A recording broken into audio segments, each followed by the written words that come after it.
Перед вами документалка про Team Spirit, одну из лучших киберспортивных организаций мира. Изначально они стали известны в Доте, взяв 2 International. Спиритов начали хайпить и даже позвали на шоу к Урганту. Но в последнее время фокус сместился на состав по Counter-Strike, и все благодаря новому гению Дани Донку. Он стремительно ворвался на профессиональную сцену в 17 лет, получил звание одного из лучших игроков мира в КС и выиграл крупнейшие турниры. Мы начали снимать ребят еще в июне в Остине на мажоре. Это как чемпионат мира, только в КС. И закончили в конце августа в Белграде, где и базируются Спириты. За это время у команды закончился цикл и чемпионский состав поменялся, что тоже нормально для индустрии. Этот выпуск — исследование киберспорта и его звезд. Как они живут, сколько зарабатывают, чем жертвуют ради карьеры и почему на их игры собираются стадионы. Хватит слов, погнали смотреть ролик. Пап, я хочу стать футболистом. С настоящими стейками из мяса индейки Инди Лайт вы всегда остаетесь на лайте. А знаешь, любишь — делай. Главное, ешь давай. Инди Лайт. Делай, что любишь. Вася, Коля, вписка. Вася, Коля, вписка. Вася, Коля, вписка. Привет на сербской земле. Здраво. Объясни, где мы находимся сейчас. Дом нашей организации и по совместительству место, где проводятся буткемпы. Объясни, что такое буткемп. Это как сборы у спортсменов, то есть вы собираетесь на какой-то базе, в нашем случае это дом, работаете, тренируетесь, всегда что-то обсуждаете. Чья машина черненькая? Но не твоя. Ну, конечно, не моя. А ты не хочешь Нашего SEO, Никиты. Audi RS8? Не Или знаю. Q7 ты хочешь? Не знаю, нет. Чтобы уходить пешком и вернуться на Audi Q7. Хорошая отсылка. Много красивых, но я особо не углублялся в этот вопрос, мне тяжело что-то сказать. Окей, значит, пусть пишет в комментариях варианты с автомобилем. Какая мне подойдет? Да, какая тебе подойдет, выберем лучший вариант и потом И купим, и разыграем. И разыграем, да. Там наши любимые трофейчики. Наши 2 бласта, вот эти 2 треугольничка. Третья бэтбумдача, последняя, которая была, это АЕМ Катовица, который мы выиграли в феврале 24-го. Это вот первая бэтбумдача, это первый титул для состава по КСу. Кёльн не доехал еще до нас. И остается Астана, этот треугольничек, мажор, и стоит моя статуэтка за Кёльн. Ну и у меня еще такая же есть за Катовицу. Вот это моя. Это MVP. Ну, кстати, тяжелая на самом деле. Но она легче, чем скатовиться. Зачем они делают такие тяжелые награды? Качаться. Так, какую готов сейчас поднять? Это легко. Ну да, смотри. Давай вспомним, вот как в целом о тебе узнает мир. Это после Катовицы, наверное, было. You're champions! The future of Counter-Strike! Team Spirit! Можно там сказать, что ты просыпаешься, и для комьюнити киберспортивного ты становишься звездой? Определенно это было так. Мы были прям андердогами на этом турнире, и мы его выиграли. И там очевидно, что я выдал очень жесткий перформанс исторический, и очевидно, что это не может пройти бесследно. Carrigan, the orb, dispatches of him and knock it. That's disgusting! Disgusting from Dunk! Oh my god! Я понимал, что у меня будет какое-то время, что когда я выиграю какой-либо турнир, что на меня обратят очень много внимания. Я понимал, что это невозможно быть по-другому, потому что у меня цель, я хочу быть лучшим в мире. Помню до сих пор впечатление от того, как я стою за воротами перед открытием. Я прям говорю ребятам, что типа мне страшно. Типа я даже не знаю причину, почему. То есть я в моменте перед матчами чувствовал такое давление все равно. Первый раз выходить, поиграть перед 15 тысячами болельщиков, это было довольно страшно. А сейчас это ушло? Дрожь, волнение каждый раз, абсолютно вообще. Но я думаю, так у всех, потому что, я всю жизнь потратил на эту игру. Я хочу играть хорошо, не хочу упасть в грязь лицом. Донг. Насколько сильно его появление изменило Team Spirit? Безусловно, потому что Team Spirit всегда ассоциировались в основном с успехами в Доте, а теперь у нас КС — это точно подразделение, которое не слабее, чем Дота. Оно приносит нам очень много внимания, очень много медийки, много денег, потому что на это внимание и медийку приходят спонсоры. Я уверен, что нескольких рекламных контрактов у нас бы без Донка не было. он и команда по КСу в целом приносят нам много денег. С учетом призовых и процента от них, это речь о Миллионах долларов. Миллионах долларов. А ты же стал довольно рано врываться на турниры в Томске. Да, 12 лет. И тоже всех выносить там. Первые турниры, там, я, наверное, вылетал где-то в топ-8, где-то так. Плюс у меня дома слабый компьютер, я играю с лагами, у нас еще у каждого стопинг на Европе. То есть вообще небо и земля, игра как ощущается.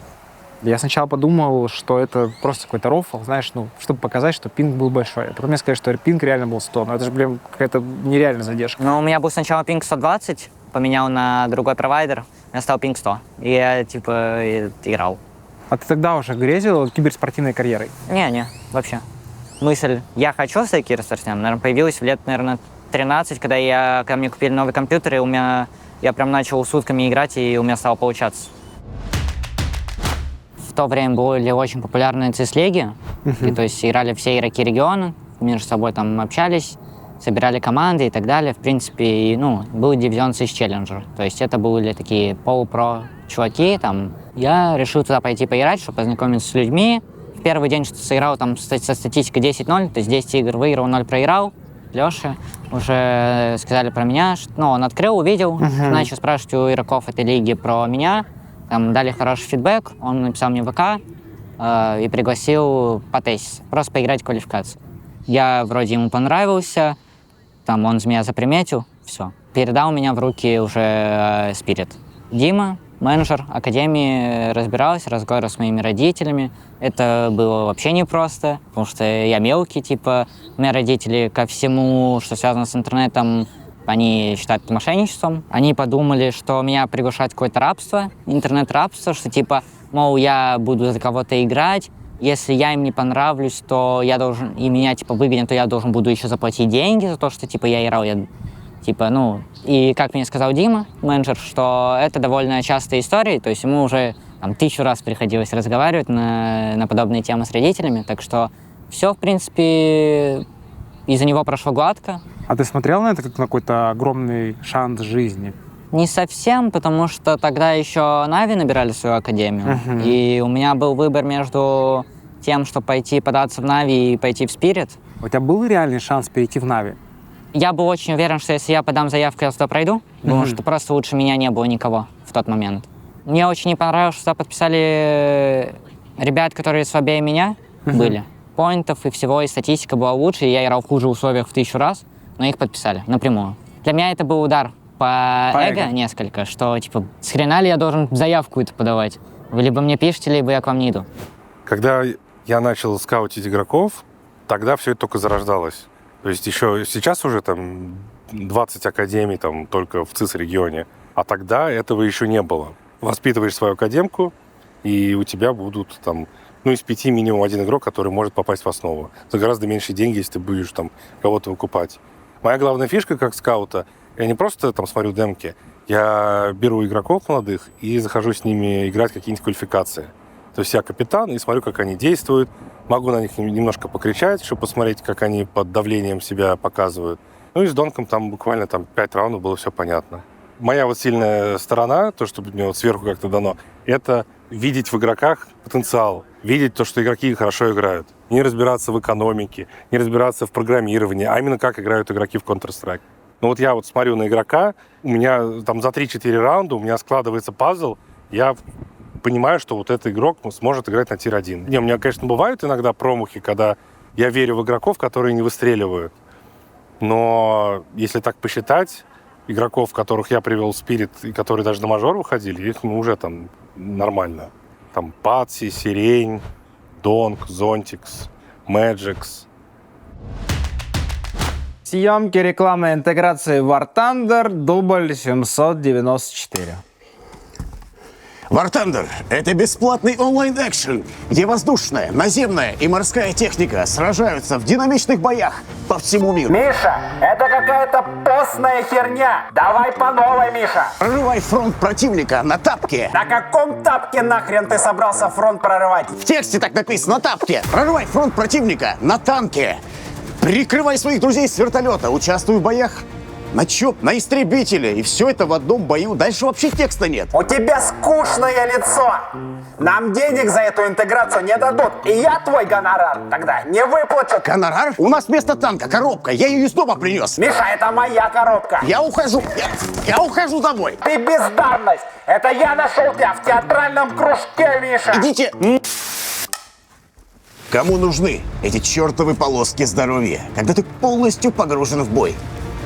Попал в бак, и танк горит. Попал в гусеницу, и вот враг — легкая мишень. Поэтому важно свою технику прокачивать и кастомизировать. Это дает преимущество в бою. Соберись давай. Сделай финальную, красиво, чтоб слезу пустили все. Качай War Thunder бесплатно по ссылке в описании. Все новые игроки и те, кто не заходил в игру от полугода, получат премиум технику, 100 тысяч серебра и другие подарки. Но талантище, а? Можешь же, когда хочешь. Ступай, снято. Коробку, кстати, можешь забрать себе. Поживешь с ней пару дней, потом вернешь. Здорово, меня зовут Боря, мне 22 года. Родился и вырос в Люблино. Есть ролик такой документальный о тебе, где твой отец рассказывает, что ваша семья все время переезжала. С 3 до 13 лет мы жили в одном месте, с 13 до 16 во втором, в 2 километрах друг от друга. А потом, как только меня подписали в команду, мне нужно было переехать. Я жил не с родителями какое-то время, но потом начался ковид, и я обратно к ним приехал. То есть тебе эти переезды в целом давались А мне вообще без разницы. Ну, то есть место учебы одно и то же, комната есть, компьютер есть, все. В какой-то момент отцу перестало нравиться, что ты постоянно сидишь и играешь за компом? Может быть, да. Меня просто провод забирали, и все. Ну, я точно помню, что бывали периоды. Ну, могли забрать на неделю, могли забрать на месяц. По итогу возвращали, я не знаю как. Возможно, найти компромисс какой-то, возможно, что-то еще. А батя чем занимался? Ой, ну когда-то там какая-то фигня с пошивом одежды, я не знаю, что там. А мама? У тебя какая-то муха на рубашке. И того же. О, нет, все, пиздец, на шее. Надеемся, что она не упала к тебе под рубашку. Да, не знаю, какая-то... Что-то менеджерирует. Что-то там делала в какой-то компании, где там что-то с лекарствами, что-то такое. Самым важным было то, что я прихожу такой к маменьке после окончания типа 11 классов и говорю: слушай, поступать в падлу, дай мне год. Мне дали типа год, и потом уже вопросов не было. Добрались до твоего кабинетика? Ну, у меня, в принципе, мало места тут. Мы как бы с девушкой сделали вот такой уголок мне, компьютер просто, все, что нужно. Сколько платишь за эту квартиру? Суммарно выходит 1600 где-то, если коммуналку еще брать. Это мне Даня подарил просто фигурку. Ну, типа аниме-персонаж, тоже Широ, и у меня ник Широ. Типа. У меня был раньше ник, если смотреть вдолго, у меня был Сокол ник. Ну, из-за того, что фамилия из-за Соколов. фамилии. Да. Потом я посмотрел это аниме. На самом деле просто мне понравился... Я набрал Широ, типа, мне понравилось, как он выглядит, и я решил поменять. Все. Себе отмечал. Это вот все. персонаж. Тут даже вес есть 38 кг, рост 140 сантиметров. Ну и, соответственно, да, что это типа девочка-гений, и у нее такая сухая, безэмоциональная личность, что контрастирует с тобой. Все верно. Comes up clutch yet again, and that's what he joined this team for, to deliver the closing blow. Отчасти это связано тоже с этим персонажем. Ну да, там то, что типа гений, гениальность и все такое. И как бы хотелось, чтобы у меня все получилось в этой игре. Поэтому поменял ник. А ты гений игры? Не думаю. А кого ты в КС можешь назвать гениями?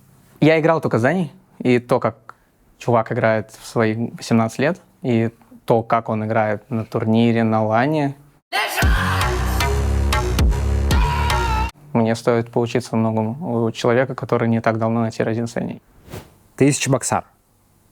Расскажи о своей семье. У меня мама с папой работали всегда. Папа занимался всю жизнь машинами. Он там ремонтирует. Я хотел компьютер. У меня дядя, он занимался компьютерами. И как бы он меня познакомил с этой игрой, с КС в начале. Это еще смешно так было. Мы что-то приехали к родителям папы в дом, в баню пошли. Дядя типа говорит: ну поиграй, типа, пока там топится или еще что-то. Я сел играть, и меня на 3 часа нету. То есть настолько сильно меня зацепил именно КС. Давай поговорим про твой бэкграунд и вообще про твою жизнь в Кургане. То есть у тебя сначала был футбольчик в жизни? Да, в детстве. Как-то и не получалось, и не хотелось. А когда появился компьютер, то компьютер победил все остальное вообще. Плюс у меня были проблемы в детстве с ногами небольшие, которые я из-за того, что был всегда такой раздолбай, лентяй, я их не особо решал.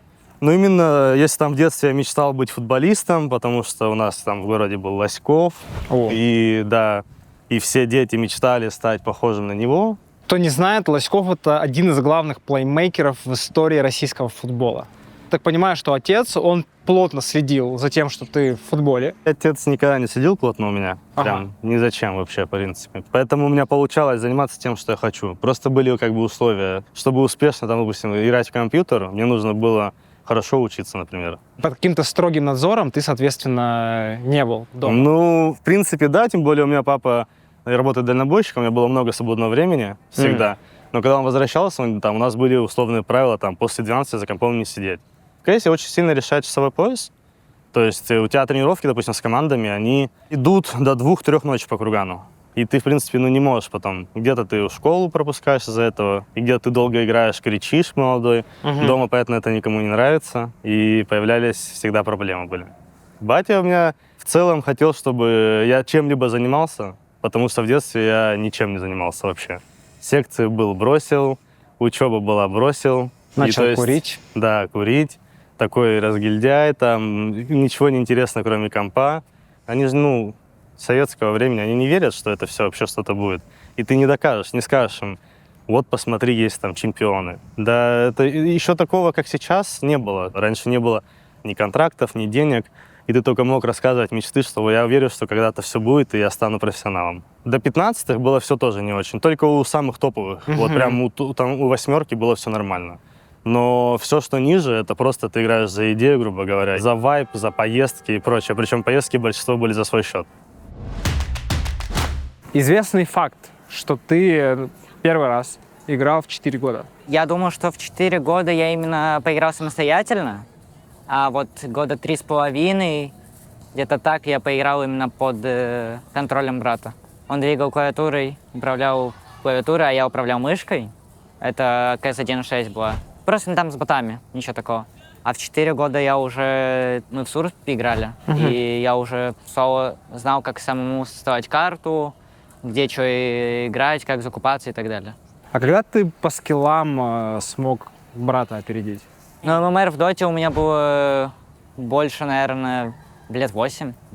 Мы играли в Mortal Kombat, в 9-й, и он меня всегда выиграл. Он, когда уходил и давал мне просто компьютер, типа, оставлял, я сидел просто за Скорпиона, все комбинации заучивал. Он приходил, меня выиграл все равно.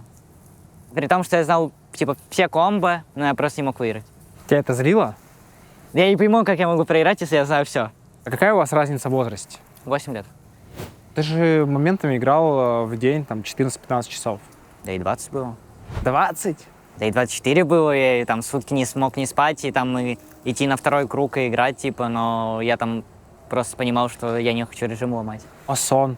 Да блин, да лет мало было, и сколько мне было, лет 14. Я хорошо поспал там часов 10, все, я могу не спать сутки, а то и 2. Но энергетики, ничего такого, типа тонизирующего я не пил никогда. Просто как-то на морально-волевых досиживал. А это сильно скиллочки твои повышает? Да не, вообще, это нерационально, и я думаю, что это бессмысленно во многом. Это лето было? Да. Каникулы. Ты однажды ушел из дома и полгода жил у друга, а потом вернулся. Это на самом деле был самый поворотный момент в моей карьере. Я уже поигрывал в КС, уже более-менее, уже даже какие-то команды появились, турниры ездил в Москву, меня отец даже уже разрешал. Но у нас в семье там начинались некоторые моменты с разводом родителей и прочее. В семье такие тяжелые отношения были, а сын приехал там с турнира из Минска, причем еще и задержался, и понятно, что отец недоволен. А я ему говорю в ответ, да мне через месяц еще надо уехать в Нижний Новгород на неделю. И у нас с ним споры, плюс на учебе неуспеваемость и прочее. Это был не один такой момент, когда там отец забрал там монитор и комп, а у меня команда, типа, и нам вроде вот уже Даже обещают контракт первый мой в жизни. Немного, там, баксов 200. Но это круто для Кургана было вообще. И в итоге все забрал, говорит, никуда, никак. Я говорю, ну как это так? Дождался, пока он уехал, собрал вещи, уехал к другу жить. А он тебе звонил? Да, у меня отец в милицию подал, в полицию, в розыск. Но мама знала, что происходит, поэтому все нормально. Нас вызвали в полицию с мамой. Мама объяснила ситуацию, что сын принял решение, все нормально, у него все окей. Отец немножко, типа, перенервничал. Мама меня задефала, как обычно. И я жил у друга полгода, да, и я нереально благодарен его семье, потому что меня приняли как сына. И поставили у него в комнате стол, компьютер, и я сидел, гриндил в КС. Сколько тебе лет тогда было? Наверное, 18. Я думаю, ты очень благодарен маме своей за то, что она поверила. Знаешь, я и папе благодарен. Ты же с возрастом понимаешь себя лучше. Ага. И ставишь часто себя на место родителя. Например, вот ты отец, ты видишь, как твой сын ничем не занимается, не учится. Сидит, только играет в компьютер, ленивый, не помогает никому и прочее. А ты как бы хочешь ему что-то дать. Я до этого момента никогда в жизни никаких таких решений не принимал. И здесь сделал то, что даже, может, изменило. Поэтому без него этого бы не было, я ему сильно благодарен. Ребят, пока мы монтировали выпуск про Team Spirit, мне захотелось самому покатать в КС и прочувствовать на себе вайбец киберспорта. Сейчас покажу, где это можно сделать с кайфом. Погнали! Мы в клубе Колизеум. Let's go, осмотримся. Здесь можно собраться с друзьями, поиграть, перекусить и просто с кайфом расчилиться. Например, в плоечку. Тут у нас буткэмп, где рубятся и любители, и профики. Тиму ты здесь найдешь себе легко.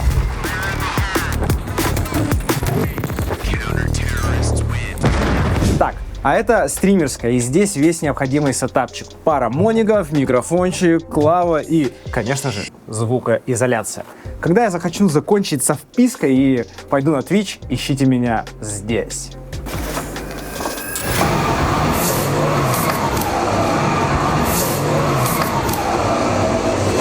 Тима, все, я понимаю, что снимаем рекламу, но выключай камеру. Я чуть-чуть увлекся.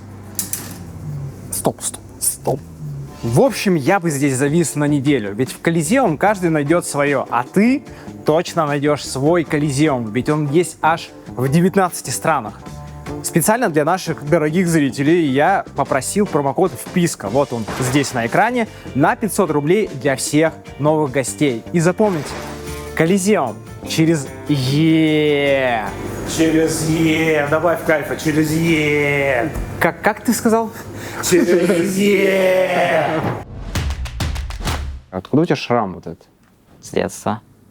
Ножом? Не-не, кот поцарапал просто очень сильно. Реально кот? Да. В 2 года или в 3 года просто расцарапал лицо и все. Это выглядит как боевой шрам. Но на части и так боевой, раз ты с котом схлестнулся. Бабушка и дедушка мной занимались. То есть дедушка у меня работал постоянно, круглые сутки, прокармливать нас всех. А бабушка всегда была дома, она по дому ухаживала и так далее. Что делал дедушка?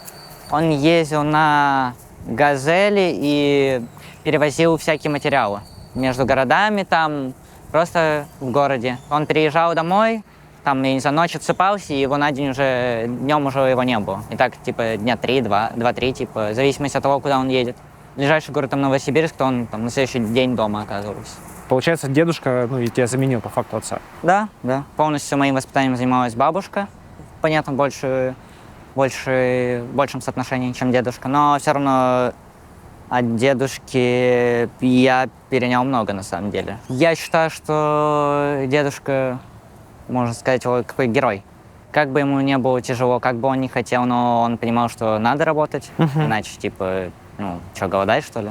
Для меня это супер круто, и мне хотелось бы для своей будущей семьи стать таким же человеком, надежным максимально. Криш. Это идол, гений мотивации. В целом, я когда в детстве занимался футболом, у меня первый человек, на кого я обращал внимание, это Роналду Зубастик. Я болел за него. А потом появился Криштиану, я по Спорт-1 смотрел вот эти, знаешь, финты, пробросы его и кайфовал от этого. Когда мне было лет 14 уже, он перешел в Реал. И, соответственно, я болел за него. Интересно, что смотреть. Допустим, матч Эль-Насра.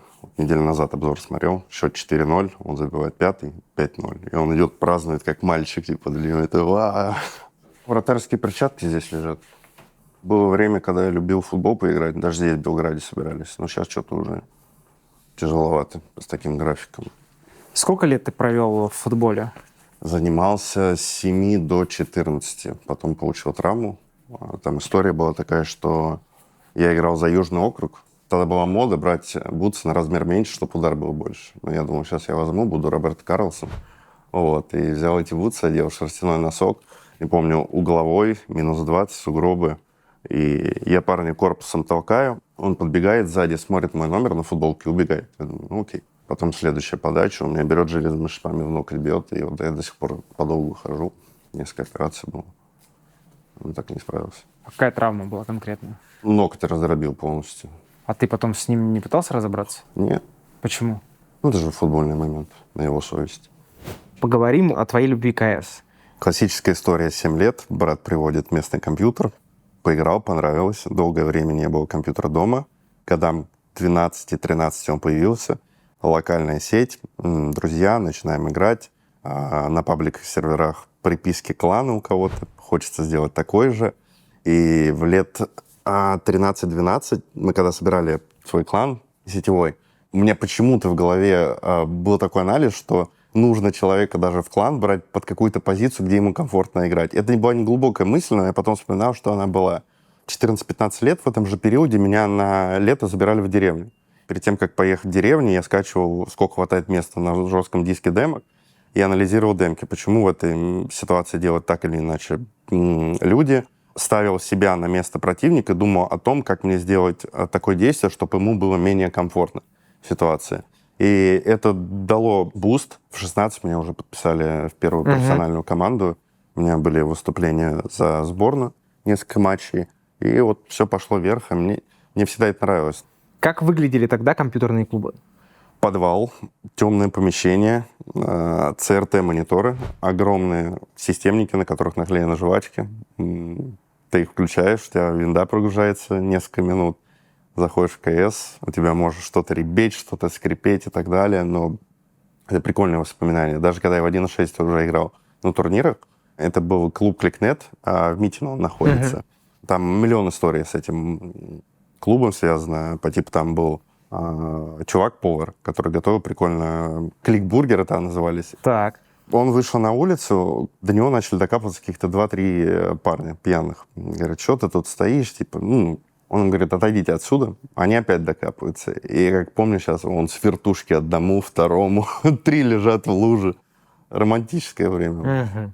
Несмотря на то, что Донк лучший игрок мира, я им нереально горжусь и прям за него готов просто разорвать любого. Но самый пик, который привез эти победы, это тренер.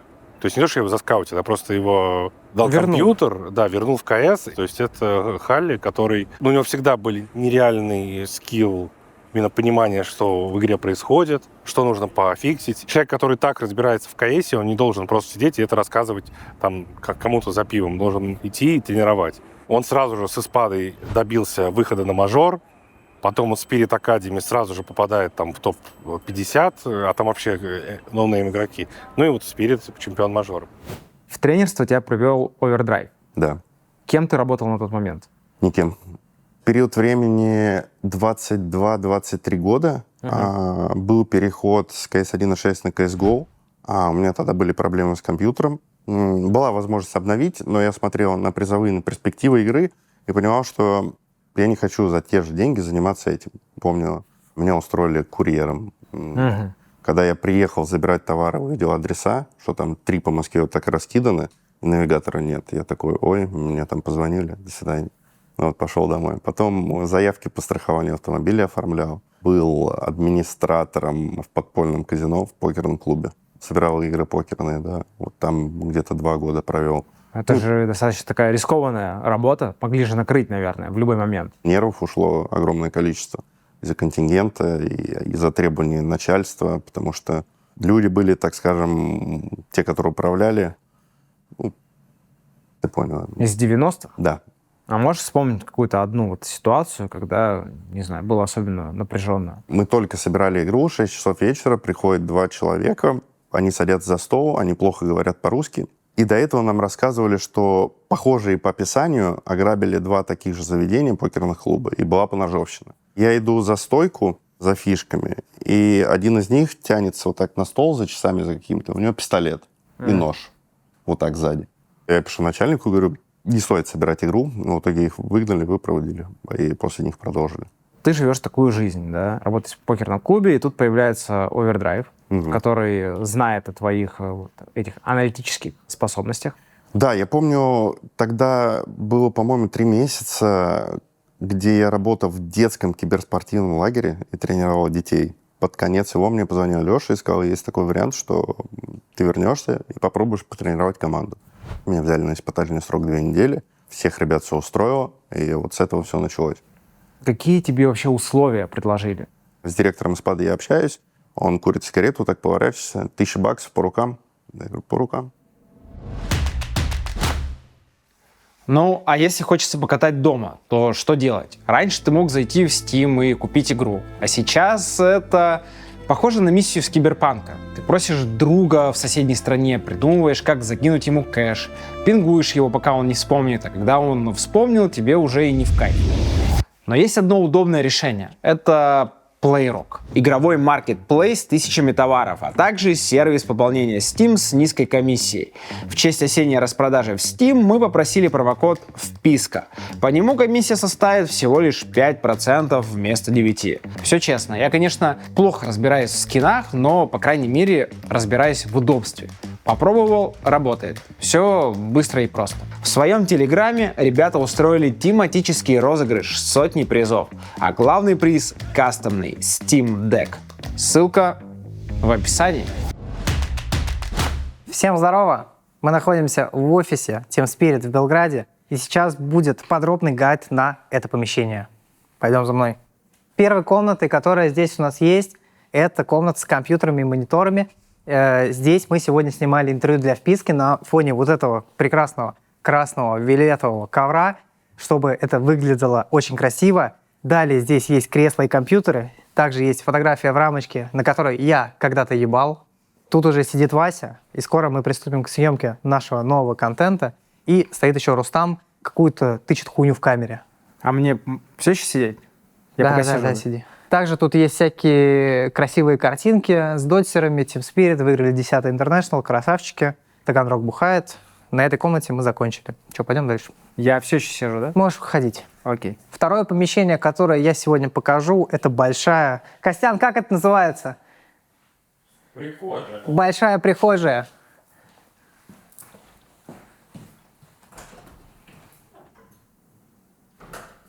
Охуеть.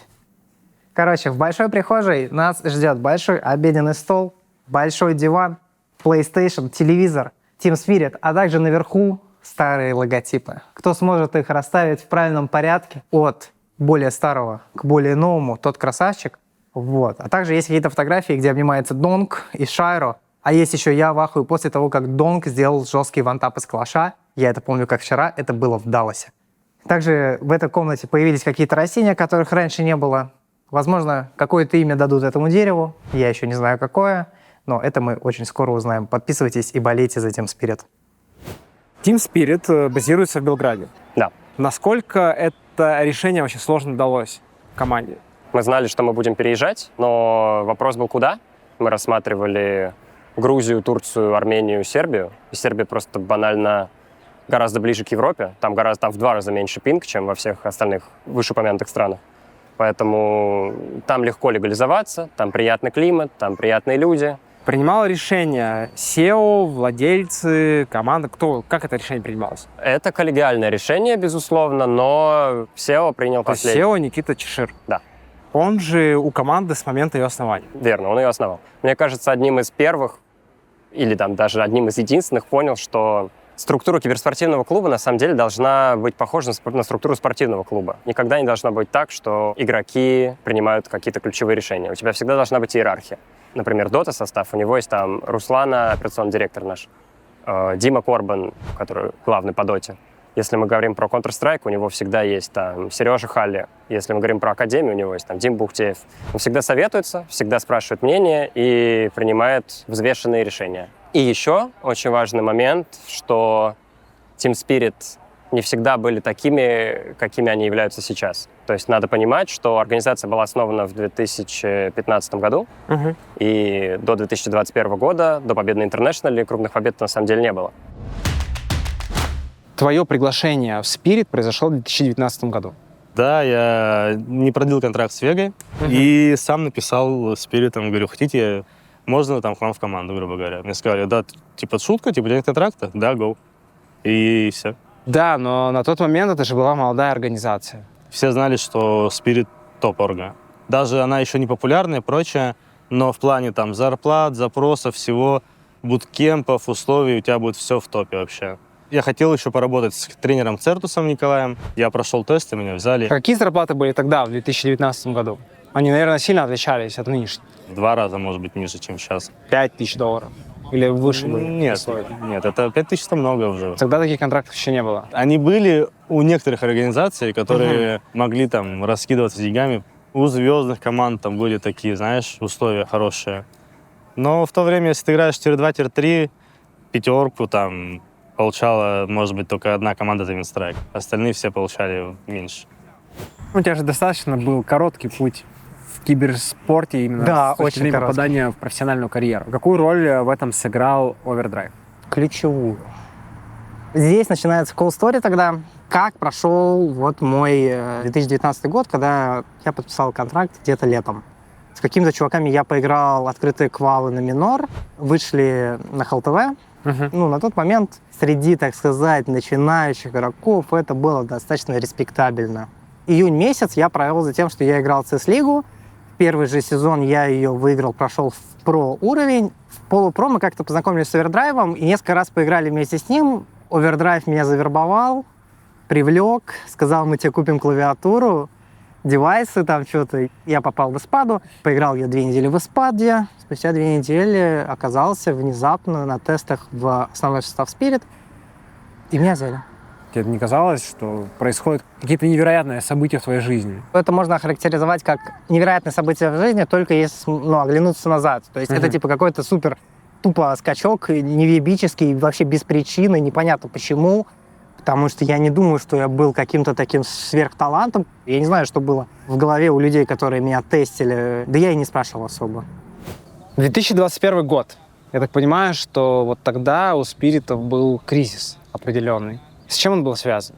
Кто-то не развивался, там я сам не развивался точно. Плюс постоянные разногласия в команде были. Получился такой состав, где реально очень крутые игроки, хорошие люди в жизни и прочее, но ты не можешь прийти к одному. Допустим, у тебя там тренер хочет играть вот так, один игрок хочет играть вот так, третий игрок хочет играть вот так, лебедь, рак и щука, и все. Вот.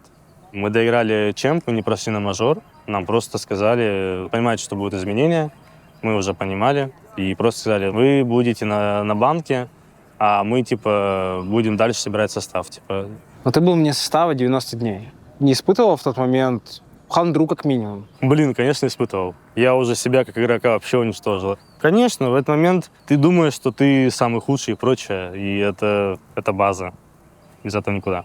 Я правильно понимаю, что тебя вернули в состав, потому что не нашли замену? Меня вернули в состав, потому что нашли замену, и она не пошла в команду. Со мной поговорил тогда Серега, и у нас был такой разговор, я помню, прикольный, потому что Серега сел такой, так, я буду главным, я буду все делать. Я вижу, что ты еще сам не знаешь, во что ты хочешь играть.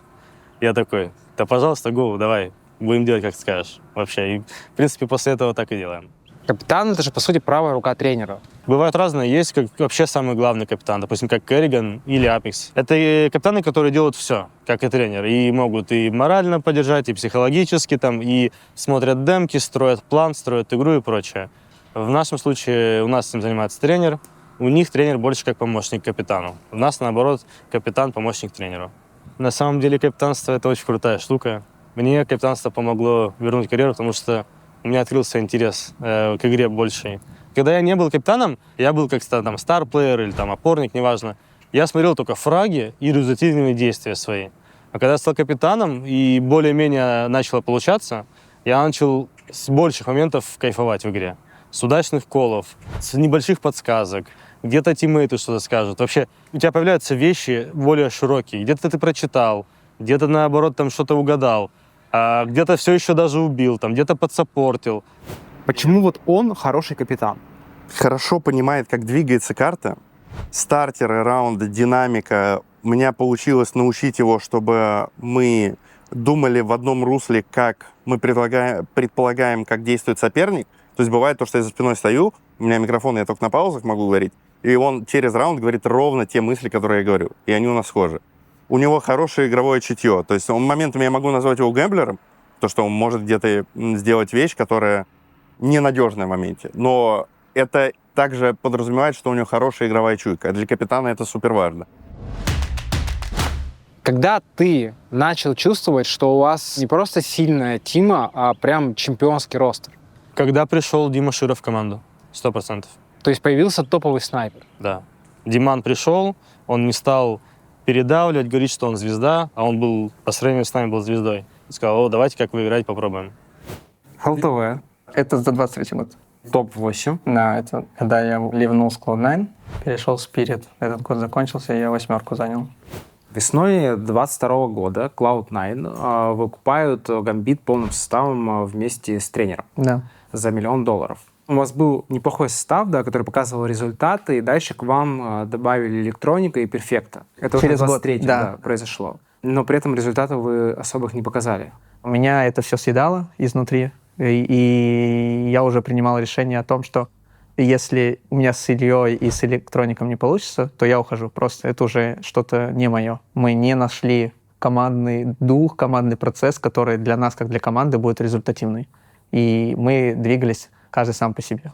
Ну, я уже и тогда до них был в стрессе очень. Потому что ты не выигрываешь 1,5 года, тебе дают топ-3 игрок. Смысл от этого топ-3 игрок? Для чего? То есть ты чувствовал себя не на своем месте? Я не чувствовал себя вообще. У меня была стагнация. Как и для игрока, я не понимал, за счет чего нас выигрывают другие команды. Как складывался твой трансфер в Team Spirit? У меня душа лежала сюда, потому что русскоговорящий состав, поскольку мне будет легче разговаривать. Но у меня были и идеи в том, чтобы попробовать себя в интернациональном составе и попробовать прокачать свой уровень английского языка, если... Перебью. Улучшил навыки английского языка? Но на самом деле, за счет, сколько я путешествую и все такое, у меня намного стало лучше. Нет проблем разговаривать на нем, Да, даже все равно диалог. долгое время было мемом прям жестким. Fantastic game today, Shiro. What is the technique that's coming out? Я не понимаю по-английски, вообще не понимаю. Этот мем создался очень круто. Мы стоим в пролиге Мальта, и ко мне подходит Спунж. Он говорит, типа, давай сделаем такой видос. Я говорю, давайте. Конечно, я понимал, что он говорит, но этот видос очень круто выстрелил, и у меня даже этот видос, у меня, короче, приходит оповещание, типа, вас отметили, ну, там, знаешь, какой-нибудь курс английского языка, типа, то есть как реклама. Если не хотите, типа, так же разговаривать. Вот. Но это такой мем получился крутой, я знал, что он выстрелит. Халли, он же участвовал в переговорах? Да, конечно. Что он тебе обещал? Я не понимал, какой капитан Леня и какой тренер Серега. Были слухи того, что Серега очень жесткий тренер, и он пресекает много свободы действий. Первый поинт был в том, что если я к вам приду, чтобы все, что делалось в команде, я в этом участвовал. Разработки тактик, коммуникации с игроками. И Серега сказал, да, хорошо, мы будем обсуждать, мы будем делать. Вот это он мне все, в принципе, обещал, что и выполнил. Диме пришлось немножко задвинуть свое эго. Да. На месте Димы мне было бы где-то обидно, то, что я показываю лучший свой турнир в карьере, но есть рядом Даня, который бьет еще больше. Он же никогда не станет топ-1 снайпер. Почему не станет?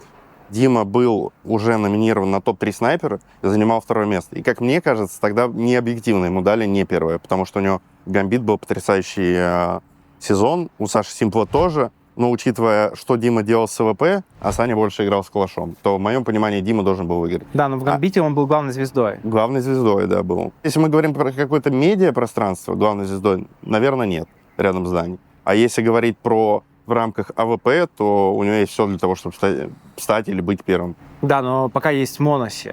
И что? Это, возможно, будет провокационно звучать, но если говорить фактами, то Дима за последние 1,5 года выиграл больше, чем Илья.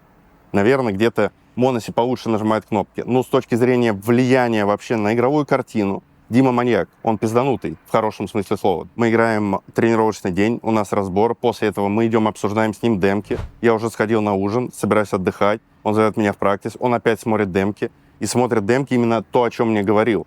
И в конце дня, еще в 11:30 ночи, я получаю вот такой список того, что лучше пофиксить, лучше добавить. Его влияние на команду, оно колоссальное. На твое здоровье. Извини, 5 сек. С дымком пошло.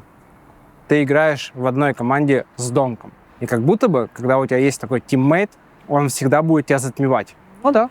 Как быстро ты это принял? В любом случае, у меня были игроки, которые могли быть лучше меня, но мне вообще без разницы на это. Да, но во многих командах все-таки игру строят вокруг снайпера. Это тоже строит игру вокруг меня. Просто Даня на своей роли, он может делать то, что другие люди не могут. Он у нас звездный игрок. В то же время меня никто сильно не затмевает, потому что мне дают какую-то свободу, не такую большую, которая у меня была там всю жизнь, допустим. Но это работает, и мне нравится. После победы в Катовице ты плакал на плече у Сереги.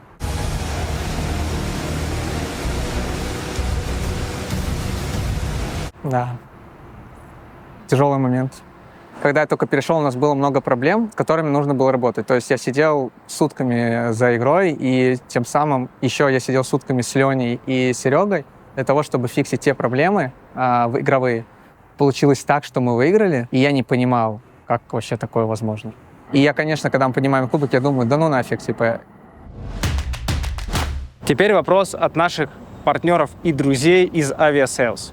Лучшее путешествие твоей жизни? Полет в Китай. Из-за того, что мы были очень много в Китае, у меня было время погулять, осмотреться, походить по местам, по всяким. Мы там были 30 дней, а остальные турниры не так сильно города запоминаются, потому что я обычно просто сижу в практике, и я не выхожу на улицу. Окей, что ты увидел, что тебя зацепило? Прикольные пейзажи, прикольные здания, как вот это вся картинка выглядит. По набережной Шанхая гулял, самое прикольное. В подземном туннеле катался на таком небольшом поезде, можно, наверное, так сказать. Пожил бы там? Смотря сколько. Год? Не, вряд ли. Месяц? 2 недели. Принято. Ёбаный рот, это здоровая была. Ебать, это просто... Видел, да, здоровый? Это какой-то жук. Это меня убьет, я клянусь. Тебе страшно, да? Не-не. Бойся. Да твари, они со всех сторон. Я уверен. Ебать. Собака пришла. Я уверен, что то, что у тебя в голове, вот это... Все летят на свет, Расслабься. Нормально. Нормально. Финал в Шанхае.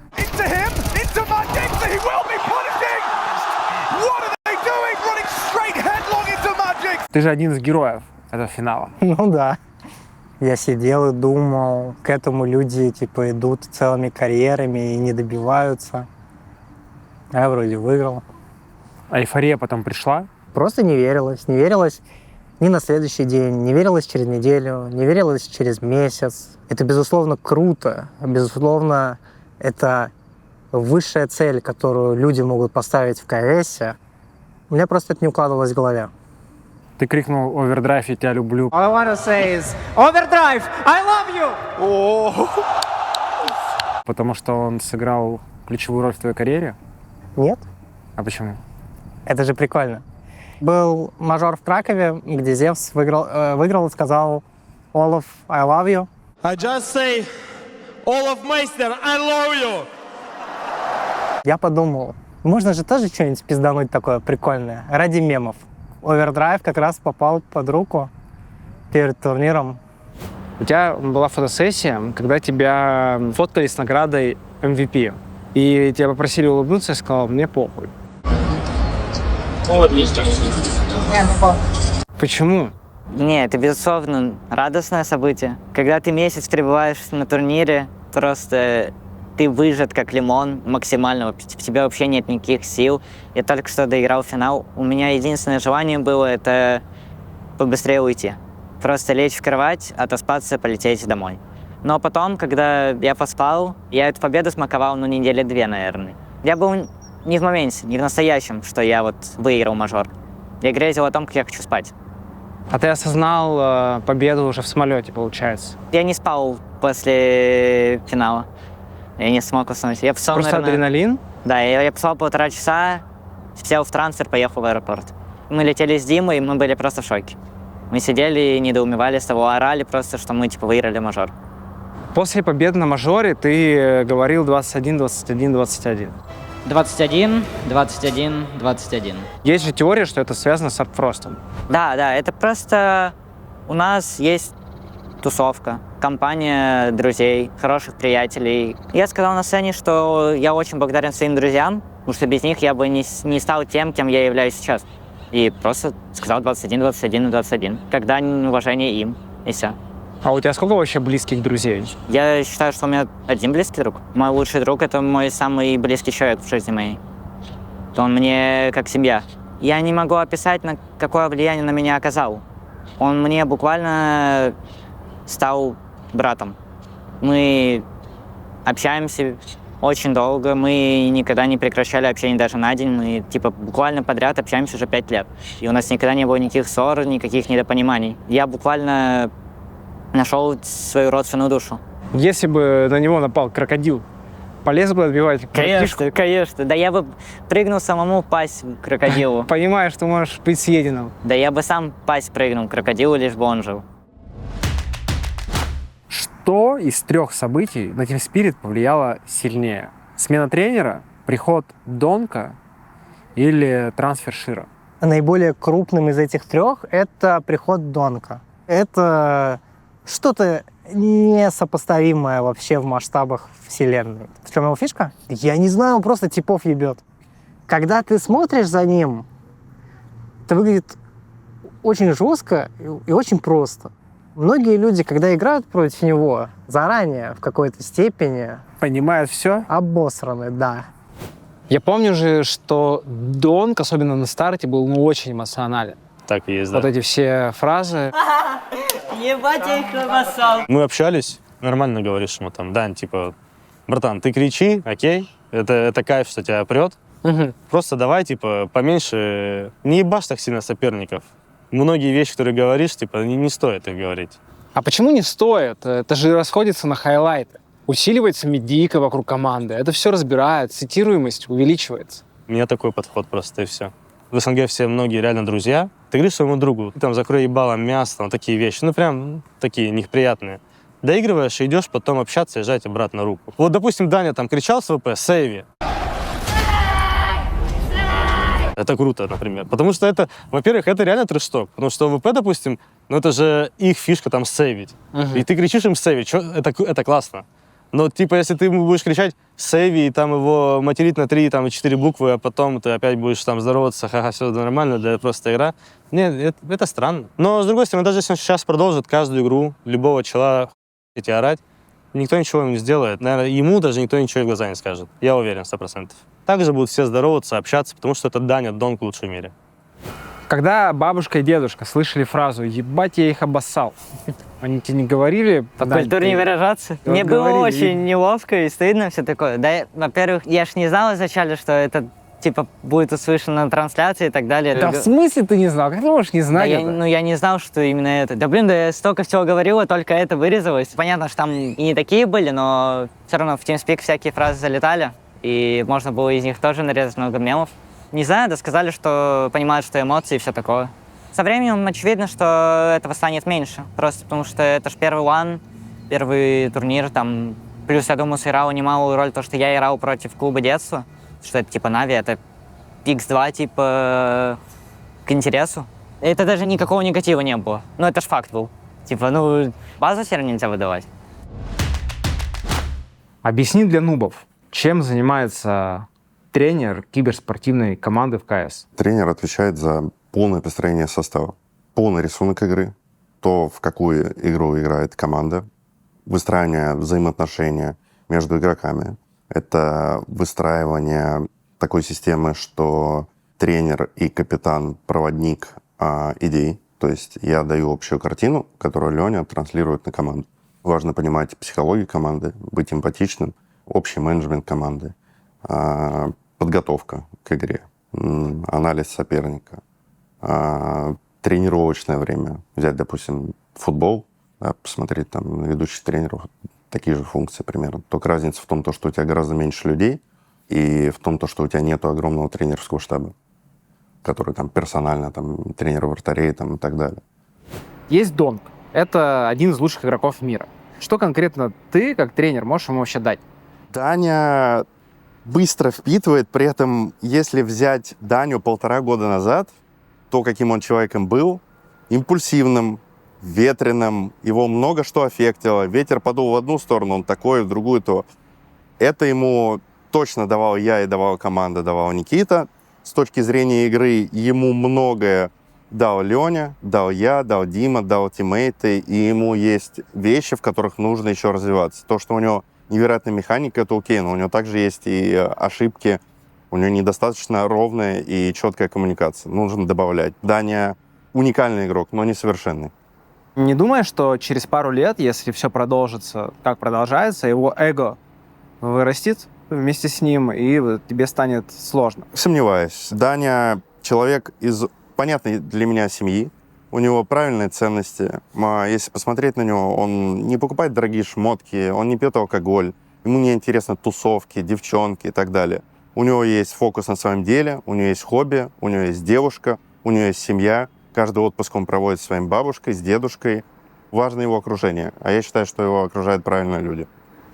Это довольно смешно, но мы в команде, типа, там нет такого, что мы соберемся, там, что-то забухать и прочее. Блин, а я наоборот думал, что, знаешь, иногда вот эта совместная какая-нибудь пивная вечеринка, она служит таким объединяющим фактором. С одной стороны, прикольно, но тут можно сказать о разнице в возрасте всех людей. И все-таки ты понимаешь, что перед собой сидит парень 17-18 лет, и когда ты сам был парнем 17-18 лет, когда получаешь первые деньги, и то, что ты делаешь, это каждую неделю в кургане бухаешь с друзьями, всю свою зарплату отдаешь на вечеринки и тусы, ты потом уже не хочешь делать то же самое и видеть в нем такие же вещи. А здесь ты смотришь на такого уникума, и ты не хочешь делать ему никак вообще, ничего плохого не хочешь, ему только лучшее. А ты прям жестко бухал порой в кургане? Да, наверное, нет. Ну, просто часто. Когда ты хочешь стать каким-то игроком хорошим или вообще профессионалом большим, метишь на мировые там какие-то топы и прочее, наверное, каждую неделю бухать хорошо это не очень. Лучше было бы поиграть. В то время, может быть, успешная была карьера, кто его знает. Не было бы проблем со здоровьем, например. Лишнего веса, проблемы с печенью, бессонницы там и прочие моменты. Скажи про свою учебу. Вообще, насколько ты легко коммуницировал всегда в классе?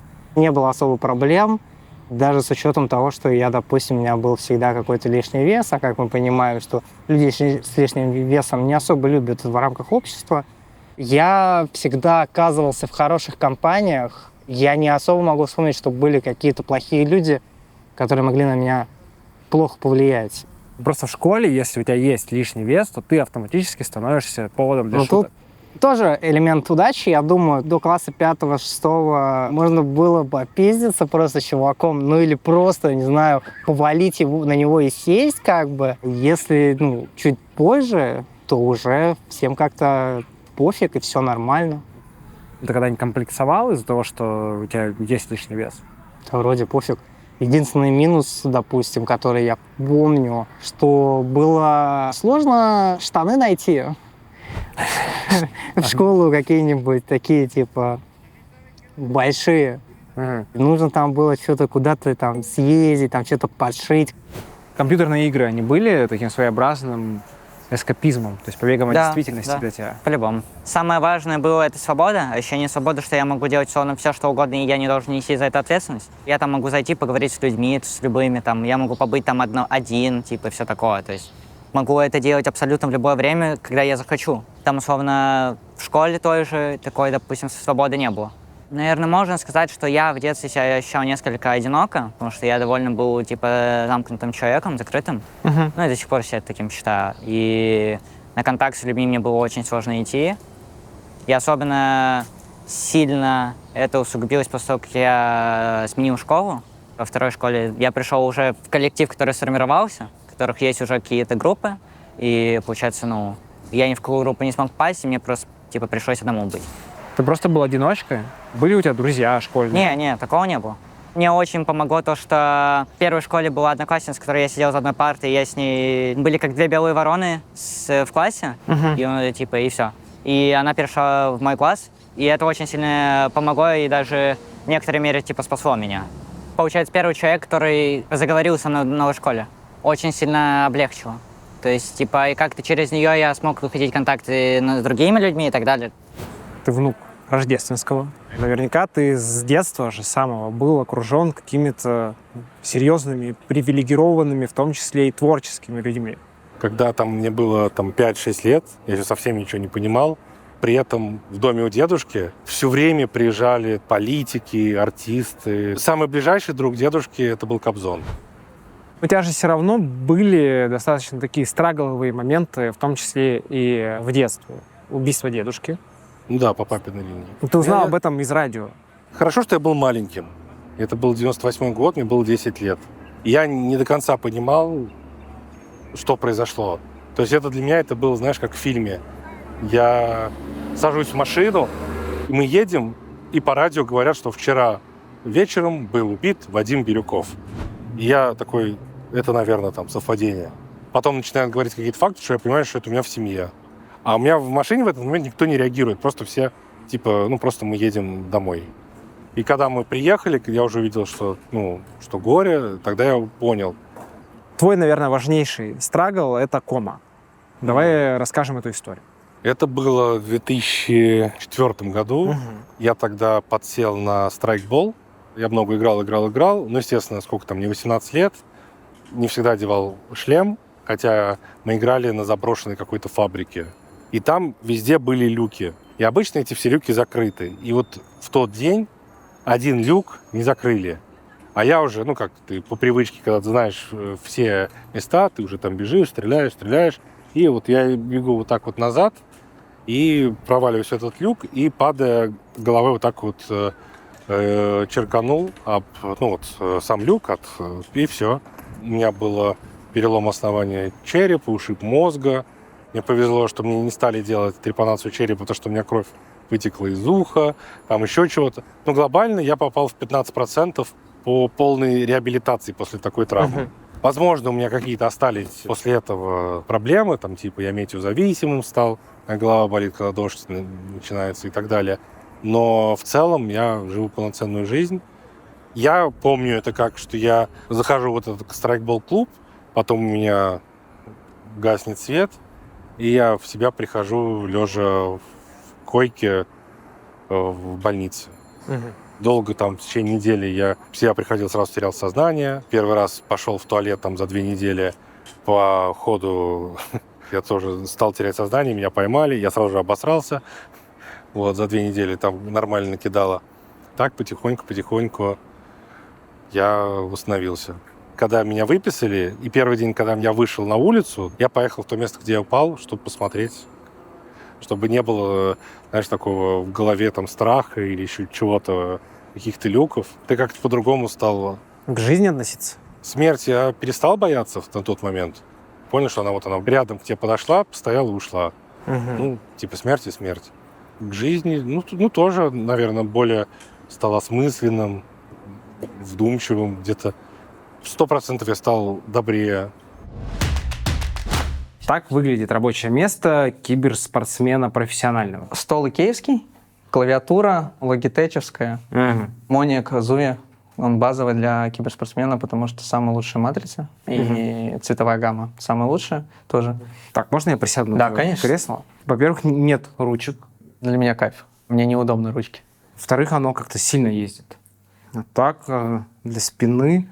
И как будто так поясничка все время должна быть... А я сижу не прямо, я сижу чуть-чуть наклонно. Так, ты в наклоне. Да, типа вот так, да. И у меня спина кривая, а от этого я не чувствую... То есть вот твое положение? Ну да, примерно. Но я знаешь, еще вот прям близко вот так. Ага. И вот так я типа примерно играю. И вот так ты проводишь сколько часов в день? 12 от силы. 12 точно на турнирах, наверное, дома, тоже до 12 где-то. Так, а что со спиной? Изначально, когда я становился игроком, я играл примерно на таком же стуле, офисный стул был. Я уже привык так играть, и когда я приезжал на первые буткемпы, на первые чемпионаты, у меня было тяжело сесть, потому что там стул, он как бы игровой, говорят, но он взят из, как я знаю, из гонок Формулы-1. В принципе, не нужна вот эта спинка, мне нужно что-то, чтобы под поясницу положить. Грубо говоря, у меня Мем со мной типа подушка. Подушку. Ты Да. возишь ее с собой. Да, я когда-то вожу, когда-то нет, потому что в отелях беру просто с номера, но стараюсь вот иногда подкладывать. Вот только вот сейчас на последнем чемпе стулья, которые ESL, я нашел для себя форму так, как я могу сесть, и мне стало удобно. И я, то есть, без подушки играл целый чемп, и было все круто. И тут я тоже без подушки, если можно заметить, тоже играю. А можешь вообще перечислить самые распространенные проблемы со здоровьем у киберспортсменов? Ну, первое — это зрение. Зрение. Зрение сильно убивается, просто невероятно. Вижу, что если я смотрю вдаль, у меня прям очень хуже. Поясница, физическая составляющая. Если ты долго сидишь, точно киберспортсмену нужно заниматься спортом. И, по крайней мере, сейчас это настолько популяризируется, что я всех игроков других команд встречаю в спортзале, ну, типа, все стараются как-то на движениях. Леня у нас там, Ваня, Здания, они тоже вроде ходят. Здания ходят? Просто ходит там на дорожке, наверное, не знаю. Но в любом случае что-то, но ты не сидишь всегда, и это плюс. Есть стереотип, что киберспортсмены — это достаточно закомплексованные ребята, задроты все, которые сидят целыми днями у компа. Это так или нет? Нет, они совершенно разные люди. Например, самый успешный, если мы берем Донка, он ходил в школу, заканчивал школу. Тут нету зависимости. Все равно, если мы говорим о тир-1 игроках, у них правильная нервная система должна быть. А какой-нибудь там Dead Inside, который, вот тоже я говорю, сидит и играет с утра до ночи, и даже если он хорошо играет, если ты его вынешь из дома, посадишь на сцене, он просто обосрется, и у него, ты просто будешь смотреть на монитор и видеть, как у него трясутся руки. А такой человек тебе не выиграет мажор. Киберспортсмены популярны среди девчонок? Ну, успешные, я думаю, что да. Тут другой вопрос. Если они с кем-то знакомятся, их половинки, может быть, не очень комфортно то, что они с утра до ночи играют в КС, и те, кто это, далеки от этого, могут быстро расстаться, либо, наоборот, игрока увести из киберспорта. То есть такая вот вилка, когда отношения либо так влияют. Love story, да, love фоточки. Да, красиво. Хотя у тебя, знаешь, вот какое у тебя кислое лицо. Чего это так? Я тут счастливый, на самом деле. Да? Да. Все очень круто. По первым двум фоточкам по тебе не скажешь. Да не, крутые эмоции, я помню. Nintendo. Не включится, зарядки нет, но я играю в Зельду. Мне тоже подарили на день рождения вот это, когда мне исполнилось 24. Крутая тема вообще, если честно. Даже... В самолетах в основном? Да. В самолетах сижу, играю. Вот сейчас, когда в Кёльн летели, отчасти помогла, наверное, выиграть турнир. А ты не устаешь от игр? Это релакс больше, то есть я разгружаюсь. А все, что с компьютером, я в массе своей очень много думаю о КС, и тем самым я не играю практически ни в какие игры другие. И все свободное время стараюсь реал-лайф, стараюсь гулять, там куда-нибудь мы с Софией ходим, все такое. Как выглядит ваш вообще идеальный день? Просто побыть вместе, потому что график турниров очень большой, и тем самым мало времени, когда ты можешь разделить момент с любимым человеком. Либо дома там смотрим что-нибудь, там она что-нибудь приготовит, мы посидим, покушаем, вот так расслабляемся. Для меня это кайф. Мне кажется, что жизнь профессионального киберспортсмена, она плохо мэчится с личной жизнью. У тебя вторая половинка должна понимать просто отчет отдавать тому, чем ты занимаешься. И, в принципе, мне кажется, у нас в отношениях есть баланс в этом плане, и все круто, мне все нравится. Ты знаешь, что выдают поисковики, когда пишешь «девушка Донка»? Нет. Я думаю, ты догадываешься, кого пишут, кто всплывает, чье имя при запросе «девушка Донка». Всплывает Света. Логично. Мы встречаемся, да, с начала года. Я не хочу, чтобы ее касалась моя медийная жизнь. Я просто переживаю по поводу того, что на ее жизнь это окажет негативное влияние, потому что когда начало форситься, что мы встречаемся, то она была не готова к этому вообще, что так начнется, потому что мы не планировали как-либо рассказывать, как-либо палить, и на нее столько всего полилось, и было очень тяжело первое время. А прости, кто спалил? Просто люди, идиоты, и все. Но мы вместе играли просто, вместе время проводили, и все. Ты мог бы представить, что твоя девушка может быть не из мира киберспорта? Да. На чем вы бы тогда скреплялись? Я думаю, не было проблем. Ты буквально живешь этим. Это практически все. Да, но это не значит, что мой кругозор ограничивается лишь компьютерными играми и киберспортом. Если брать концепцию того, что у меня будет какая-то девушка не из мира киберспорта, то мы же начали из-за чего-то встречаться. Значит, у нас какие-то интересы есть. Ну, вы могли визуально друг другу понравиться. Но это точно не для отношений. Понравиться друг другу визуально, потом ты пошутил, она посмеялась. недостаточно. А что достаточно, по-твоему? Нужно друг друга узнать, ценности и так далее, чтобы понимать, будешь ли ты видеть этого человека в будущем. В гостиной здесь мы редко бываем с девушкой. Иногда можем кино посмотреть. Здесь я сижу, жду, пока мне что-нибудь покушать приготовить. Так, ну это мечта детства. Ага. А там внизу тоже мечта детства? А там детства? такие же, это я девушке подарил. Они абсолютно такие же, только меньше диаметр. И сколько такие часики стоят, если не секрет? Я брал в Москве 23. 23 тысячи долларов. Был турнир в Астане, и я про себя сказал, если я его выиграю, я себе возьму. И взял их, и у меня девушка очень любит часы. Я подумал, раз я себе взял, возьму ей тоже. В Сербии ты живешь с девушкой? Да. А она следила за КС? Нет, никогда. Вообще для нее это новинка была. Сейчас ты любой вопрос задашь, ответь. Мы много общались в интернете по видеосвязи, и там был период, что была Бэтбум-дача, как раз в Дубае, которую мы выиграли. Она без глубокого интереса, но смотрела это. Был тогда финал с Virtus.pro.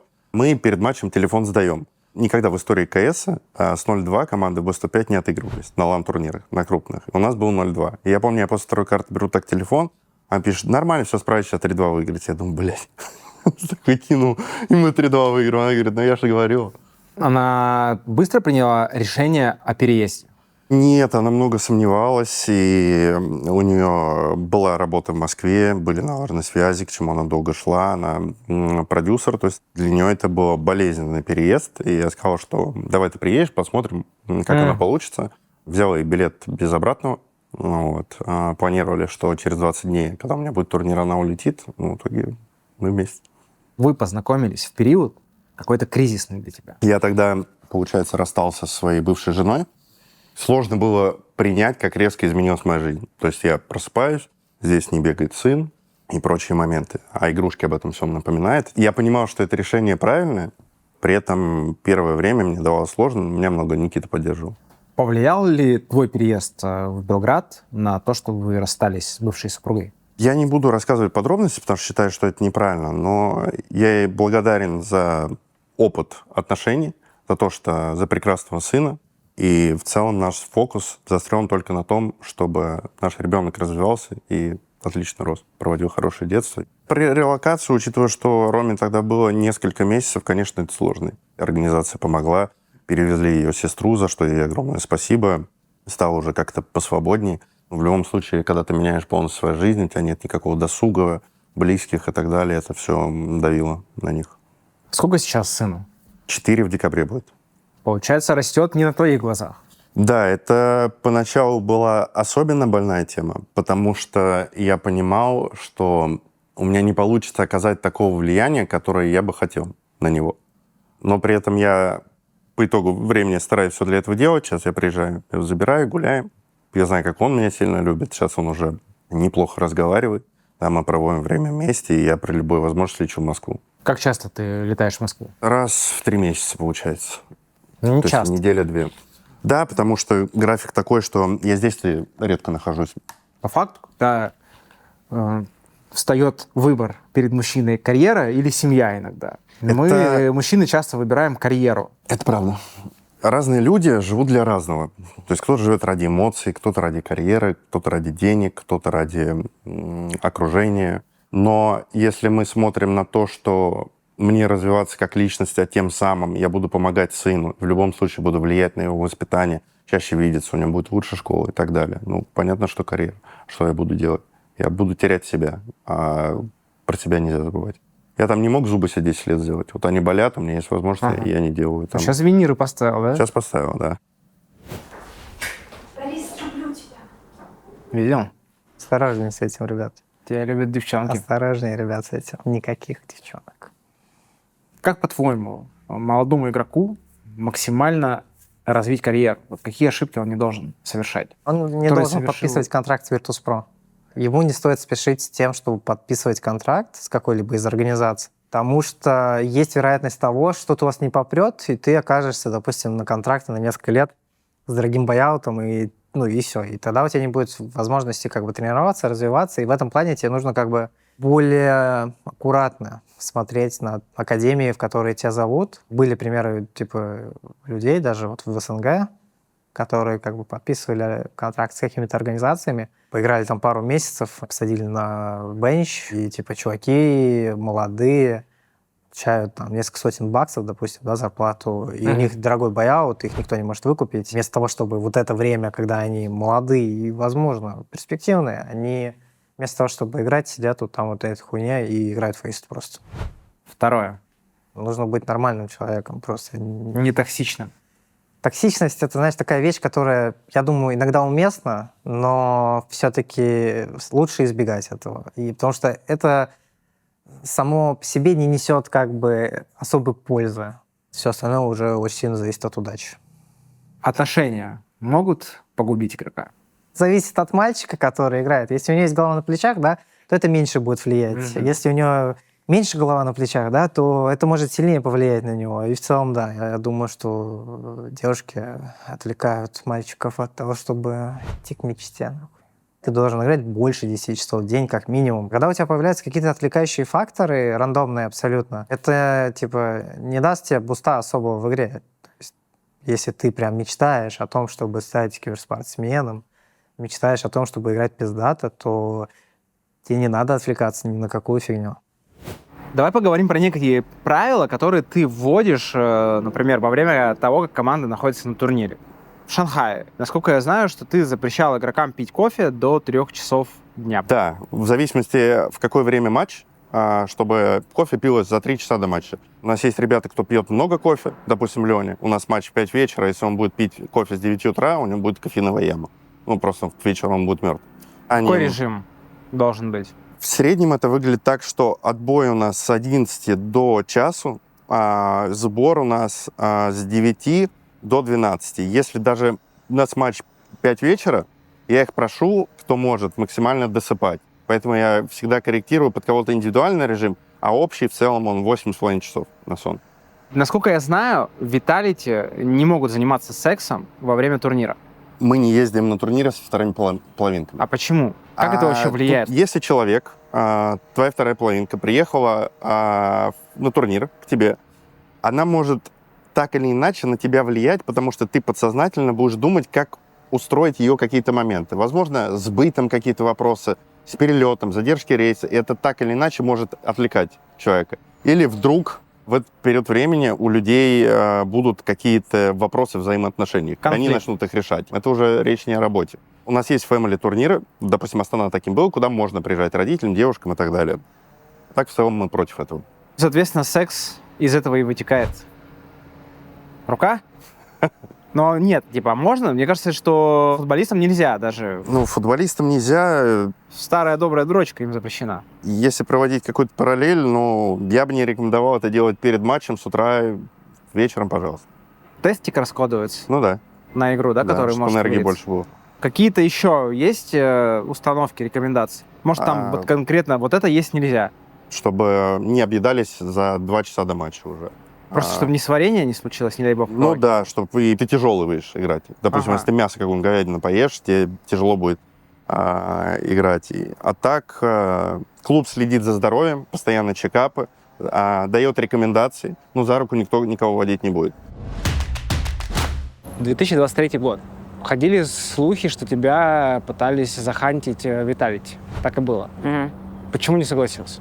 Я посчитал, что мне будет наиболее комфортно играть в русскоязычном ростере. Не хочу уходить вслепую, наверное. Я понимаю, что я не готовый еще тир-1 игрок, что у меня есть время. Что если я буду хорош, если я буду развиваться в правильном русле, то у меня всегда появится еще подобный какой-то такой шанс, даже если у меня это снова бы не получилось. Сколько мог тогда стоить донк? Тогда порядок цен был ниже. До миллиона это уже считалось много. Представим, что у меня мешок денег, и я прихожу в киберспорт. Сколько мне нужно вытащить пачек, чтобы купить донка? Ты просто просишь его контракт, смотришь его байаут, и за байаут говоришь, я его беру. Байаут — это сумма отступных. Байаут — это когда ты можешь без торгов выкупить игрока. А гипотетически какая это может быть сумма? Ну, я думаю, от 6. 6. И бесконечности предел. Если даже у Spirit все будет, не дай бог, плохо, ближайшие там 3 состава, я не думаю, что даже Донк, может быть, только задумается о том, чтобы уходить. Но в это я все равно трудно поверить. При этом есть байауты. Донк, я думаю, что у него в контракте байаут не хороший стоит. А раньше ставили байауты $100 000, и потом некоторые организации нашли лазейку, потому что если команда выходит на мажор, со стикеров ты можешь залутать гораздо больше.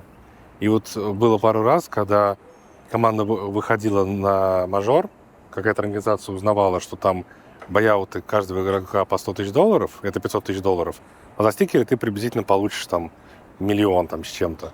И просто выкупали всю организацию. И поэтому сейчас все байауты очень высокие. Это в первую очередь организация... Защищает себя от каких-то непонятных вещей. Начиная от мажора, заканчивая, там, я не знаю, посреди сезона, когда у тебя там были боткемпы, туда-сюда, потрачено куча денег, план по турнирам, и кто-то приходит и берет какого-то ключевого игрока. И ты и все. Чтобы такого не было, всегда есть контрактные штуки. Сколько раз у вас хотели купить Донка? Больше, чем 1, больше, чем 5 раз. Предлагали большие деньги, но нам, как организации, неинтересно продавать свой главный актив. Сколько он может стоить?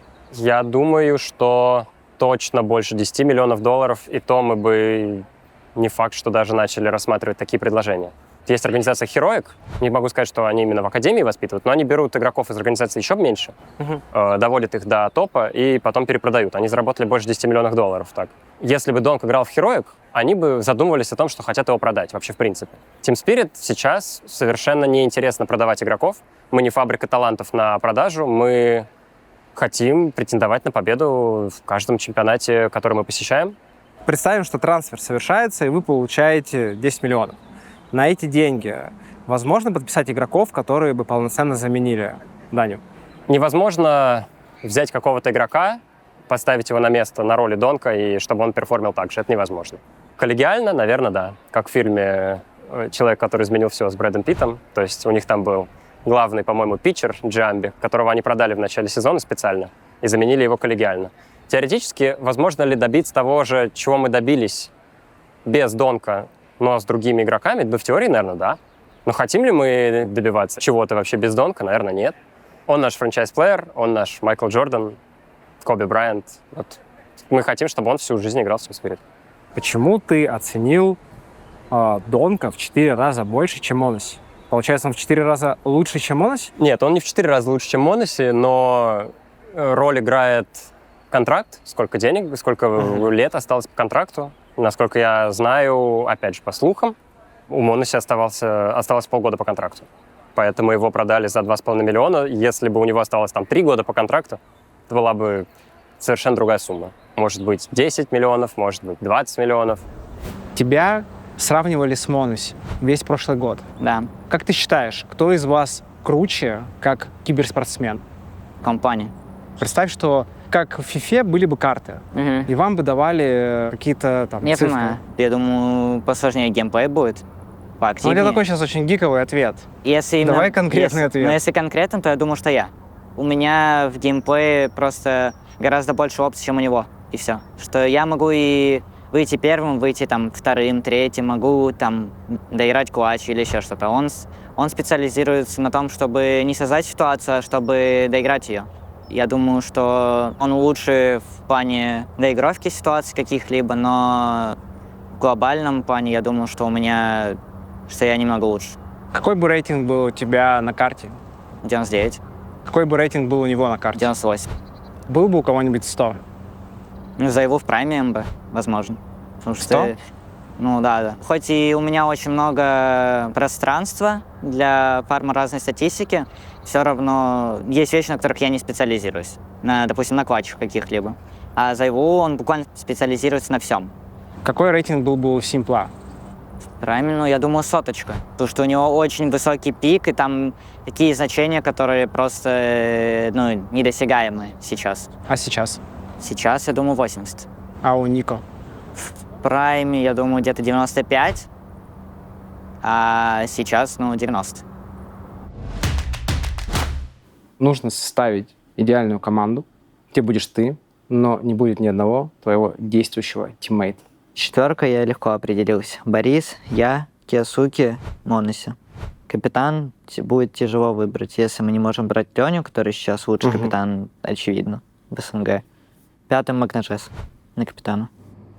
Давайте мне Зайву, заверните одного. Потом давайте мне Киосуки еще заверните. Рапса мне заворачиваете и Фламес. Точно электроник, потом Зиву 100%. Ну, Робс третий. Нужен еще один старплеер прикольный. Блин, это сложно. Ника, например. Но хотя Ника с электроником будет сложно. Давай Рейна включим, а там по ролям уже решим. Я бы хотел в другой вселенной попробовать себя капитаном. Так. Но не на снайпере, а на рифлере. Зайву. На снайпера я бы Моноси взял. Или Девайс. Ну, короче, если смотреть, какие года. Типа Девайс, либо Моноси. Зайву бы я взял более гибридным. Перфекта я бы взял. Из опорников 100%. И мне нужен плеймейкер. Я бы взял электроника. Я так понимаю, что за Vitality играет один из самых крутых игроков мира, возможно, самый крутой Зайву. Все верно, да. В чем его феномен? Он ошибается меньше всех в мире, буквально. Looking for the cleanest finish. Zywoo's already got 3 and 4 and 5 and oh my god, Zywoo! Еще его одна из самых сильных сторон — это человек-гибрид. То есть, допустим, раньше доминировали авики всегда, а этот человек играет и с авиком, и с калашом. И с обоих этих оружий он невероятно силен. Я ненавижу слова типа гений, там, талант и так далее, потому что это какие-то слова типа обесценивающие. В моем понимании Зайву — это как Месси в футболе. То есть он невероятно стабилен, он невероятно спокоен, у него практически нет каких-либо слабых сторон. То есть он универсален в том плане, что он буквально может сделать все на карте. Я думаю, не грех даже будет назвать его каким-то идеальным игроком. Есть же до сих пор споры, кто главный GOAT. Он или Simple? Для меня, наверное, всегда будет GOAT Simple. Ты только что сказал, что Зайву идеальный игрок. Да, но Александр как, я не знаю, какой герой детства какой-то. Я смотрел за ним просто, я не знаю, с пеленок практически, вот как я начал играть. Клубом детства моего был Нави. То есть я смотрел Нави 2010, как они выигрывали там ВЦГ, Везги, вот это все. Даже если опустить эти эмоции, то, что это там кумир детства и так далее, все равно я считаю, что просто его пик гораздо выше, чем Зайву. Я просто думаю, что, возможно, такие люди, как Зайву, появятся со временем, а таких людей, как Simple, вряд ли будут еще. Ты человек, который критиковал неоднократно главную звезду КС Симпла. У нас был просто конфликт жесткий. То есть я Симпла тоже давно знаю, и в какой-то момент, когда у него был тяжелый период в жизни, он чуть-чуть там про меня лишнее сказал. Там 1 раз, 2 раза, потом я стал про него лишним говорить. Мы как-то законфликтились. А не подскажете, у вас туалетная бумага Simple есть? Сейчас так хорошо жопу подотру. Эта пьяная свинья опять пытается получить внимание. Я написал инсайт. Simple никуда-то с Нави не поехал, потому что он там опоздал или еще какую-то хрень, да? Simple за это забайтился и стал меня поливать. Я его начал поливать. И вот там в течение полугода мы друг друга поливали. Мы сконтачились, поговорили. Я сказал, сори, где я был неправ, он сказал, сори, где я не был неправ. Понимаешь, это не то, что у нас там наши семьи там в течение 200 лет боролись, и мы вдруг помирились. То есть это прям вообще детский сад был. Мы с тобой в Штатах говорили про Симпла. Как тебе его трансфер в BC Game? Не удивило ли тебя это? Сильный игрок из этого выберется, что он сможет попасть на какой-то уровень, но единственное, что он получит, это опыт официалок в онлайне и на тир-3, где его будут просто загонять с радаром условно. Читера просто. И которые нечестно играют там на конторы. Ну, кто шарит в целом. Я думаю, что это ему никак не поможет на тир-1 на самом деле вернуться. Просто потому что у Сани Симпла проблема не в том, что он там омусорел условно. Омусорел? Ну, это что значит? Плохо начал играть. Растерял форму. Он также хорошо понимает игру. Он усилил Фейс Клан своим пониманием игры и так далее. Но единственное, чего ему не хватает, в моем понимании, это человека, который будет играть лучше него, и которого он будет слушать, как ему улучшиться тоже. Ему просто не хватает понимания, что он не так хорош, как раньше. В BC Game такого нет. Там 4 чела, только Nexa, наверное, который играл на тир-1, 4 остальных просто, откровенно говоря, ничего не умеют в CS. Team Spirit в том числе ориентируется на игроков Академии. У нас полсостава — это академисты. Мы находимся в узком языковом сегменте, в котором ты не можешь рассматривать игроков со всего мира. И в данной среде тебе нужно думать об академии. Готовых, допустим, русскоязычных игроков, но если посмотреть на всю сцену, из которых можно собрать команду, которая будет конкурентоспособна и бороться за титулы, там топ-3 мирового рейтинга, их в России человек 10 всего. И из них 5 у нас. Насколько вообще нужны академии и вот какая их роль? Гораздо выгоднее воспитать сильного игрока, чем выкупать его за огромные деньги у какой-то небольшой организации, которая не хочет его продавать. У нас есть для этого все. У нас есть там поддержка девайсами, компами и так далее. У нас есть потрясающий руководитель академии. У нас есть один из лучших тренеров вообще во всем Counter-Strike. Это Дима Сотвик. Он готовит про-игроков как на конвейере. И поэтому, безусловно, это прикольный пункт в нашей бизнес-модели, потому что если нам нужен игрок на конкретную позицию, мы смотрим, может быть, такой уже растет у нас в академии перед тем, как смотреть вообще куда-то вне Spirit. Получается, вы подписываете контракт с каким-то молодым суперспортсменом. Ему не нужно переезжать в другой город. Нет, он играет из дома, и мы подстраиваемся под его какие-то нужды. Например, он все еще ходит в школу, мы не будем говорить ему прогуливай уроки, как бы ты должен тренироваться в Counter-Strike. Правда, что вы вкладываете ежегодно в академию где-то $500 000? Да. Какой контракт тебе предложили? Там же есть наверняка зарплата в академии. Сначала у меня было 300 евро, $300. Ну и наверняка эти все деньги... 20 000 рублей. Все эти деньги отправлялись родителям. Да, да. Но это вызывало гордость у них. Когда им перечисляли деньги на карту, они улыбались и были типа рады, типа там хвалили, все такое. Я думаю, что они сомневались в том, что это какая-то стабильная история. Даже вот когда я на контракте там сидел и так далее, не раз поднимались вопросы касаемо того, что типа, мол, а до скольки ты играть будешь? До скольки ты сможешь играть, там, ты закончишь играть, что дальше будет? В то время они считали, что это какой-то, типа, раз в год и палка стреляет, чем нежели какой-то стабильный заработок. Руководитель БИК обвинил в том, что спириты берут кучу молодых талантливых игроков, садят их на зарплату 100 евро и, по большому счету, не отпускают дальше. Wir haben 100 Spieler unter Vertrag, die sie mit 100 € Verträgen ausstatten. Вот как на самом деле обстоит, так или нет? Это абсолютная клевета. Никогда у нас такого не было, чтобы у нас было 100 игроков на контракте. Все наши академки публичные. Сейчас мы расширили проект Академии. Он у нас состоит из 4 или 5 команд. Никнеймы все известны, мы всех анонсировали. Больше никто у нас не находится на зарплате не анонсированным. Сколько сейчас игроков в Академии? 20-25. Это большой ростер по меркам киберспорта или нет? Это огромный ростер для киберспорта. Я думаю, что мы первые, кто решил вот так вот по футбольному пути пойти. Может быть, мы вырастим себе новых игроков в основной состав, может быть, мы вырастим себе игроков на продажу. В любом случае, это полезно. Вторая скандальная ситуация — это подписание 9-летнего игрока Амира. Он подписал контракт, и мы его разорвали через 2 недели. И я могу сказать так, на успех киберспортсмена в Академии Team Spirit может повлиять много факторов. Некоторые из них зависят от игрока, некоторые из них не зависят от игрока. Здесь скорее второе. 9 лет — это слишком мало для киберспорта, или нет? Его же забанили до 2029 года. На самом деле его забанили, потому что он нарушал правила платформы Faceit, на что мы никак не можем влиять, потому что это правила платформы. Мы не подписываем контракты с детьми. Это нет такого, что это детский труд. Это всегда согласовано с родителями. Контракты согласуются с ними. Давай поговорим про главного таланта вашей академии — Киосуки. Он сделал свой выбор, а когда он его сделал, нашей задачей было защитить интересы организации, поэтому мы стали обсуждать его трансфер и сделали так, чтобы за него заплатили большую сумму денег. Какой это трансфер? Это около 2 миллионов евро. Все очень жестко хайпят Киосуки и думают, что он новый Донг. С другой стороны, люди слышали про сумму, которую как бы клуб получил, и они такие, блин, но он не сыграл ни на одном тир-1 лане, даже тир-2 лане. Наверное, это отличная сумма для такого еще не доказавшего себя игрока. Ты сказал, что главная мотивация для тебя — это деньги. Достаточно такой честный ответ. Взять там Донка, и по ощущениям он играет не за чек, а играет за наследие, чтобы быть лучшим в мире. И тут он смотрит, что его капитан говорит, а я играю за чек.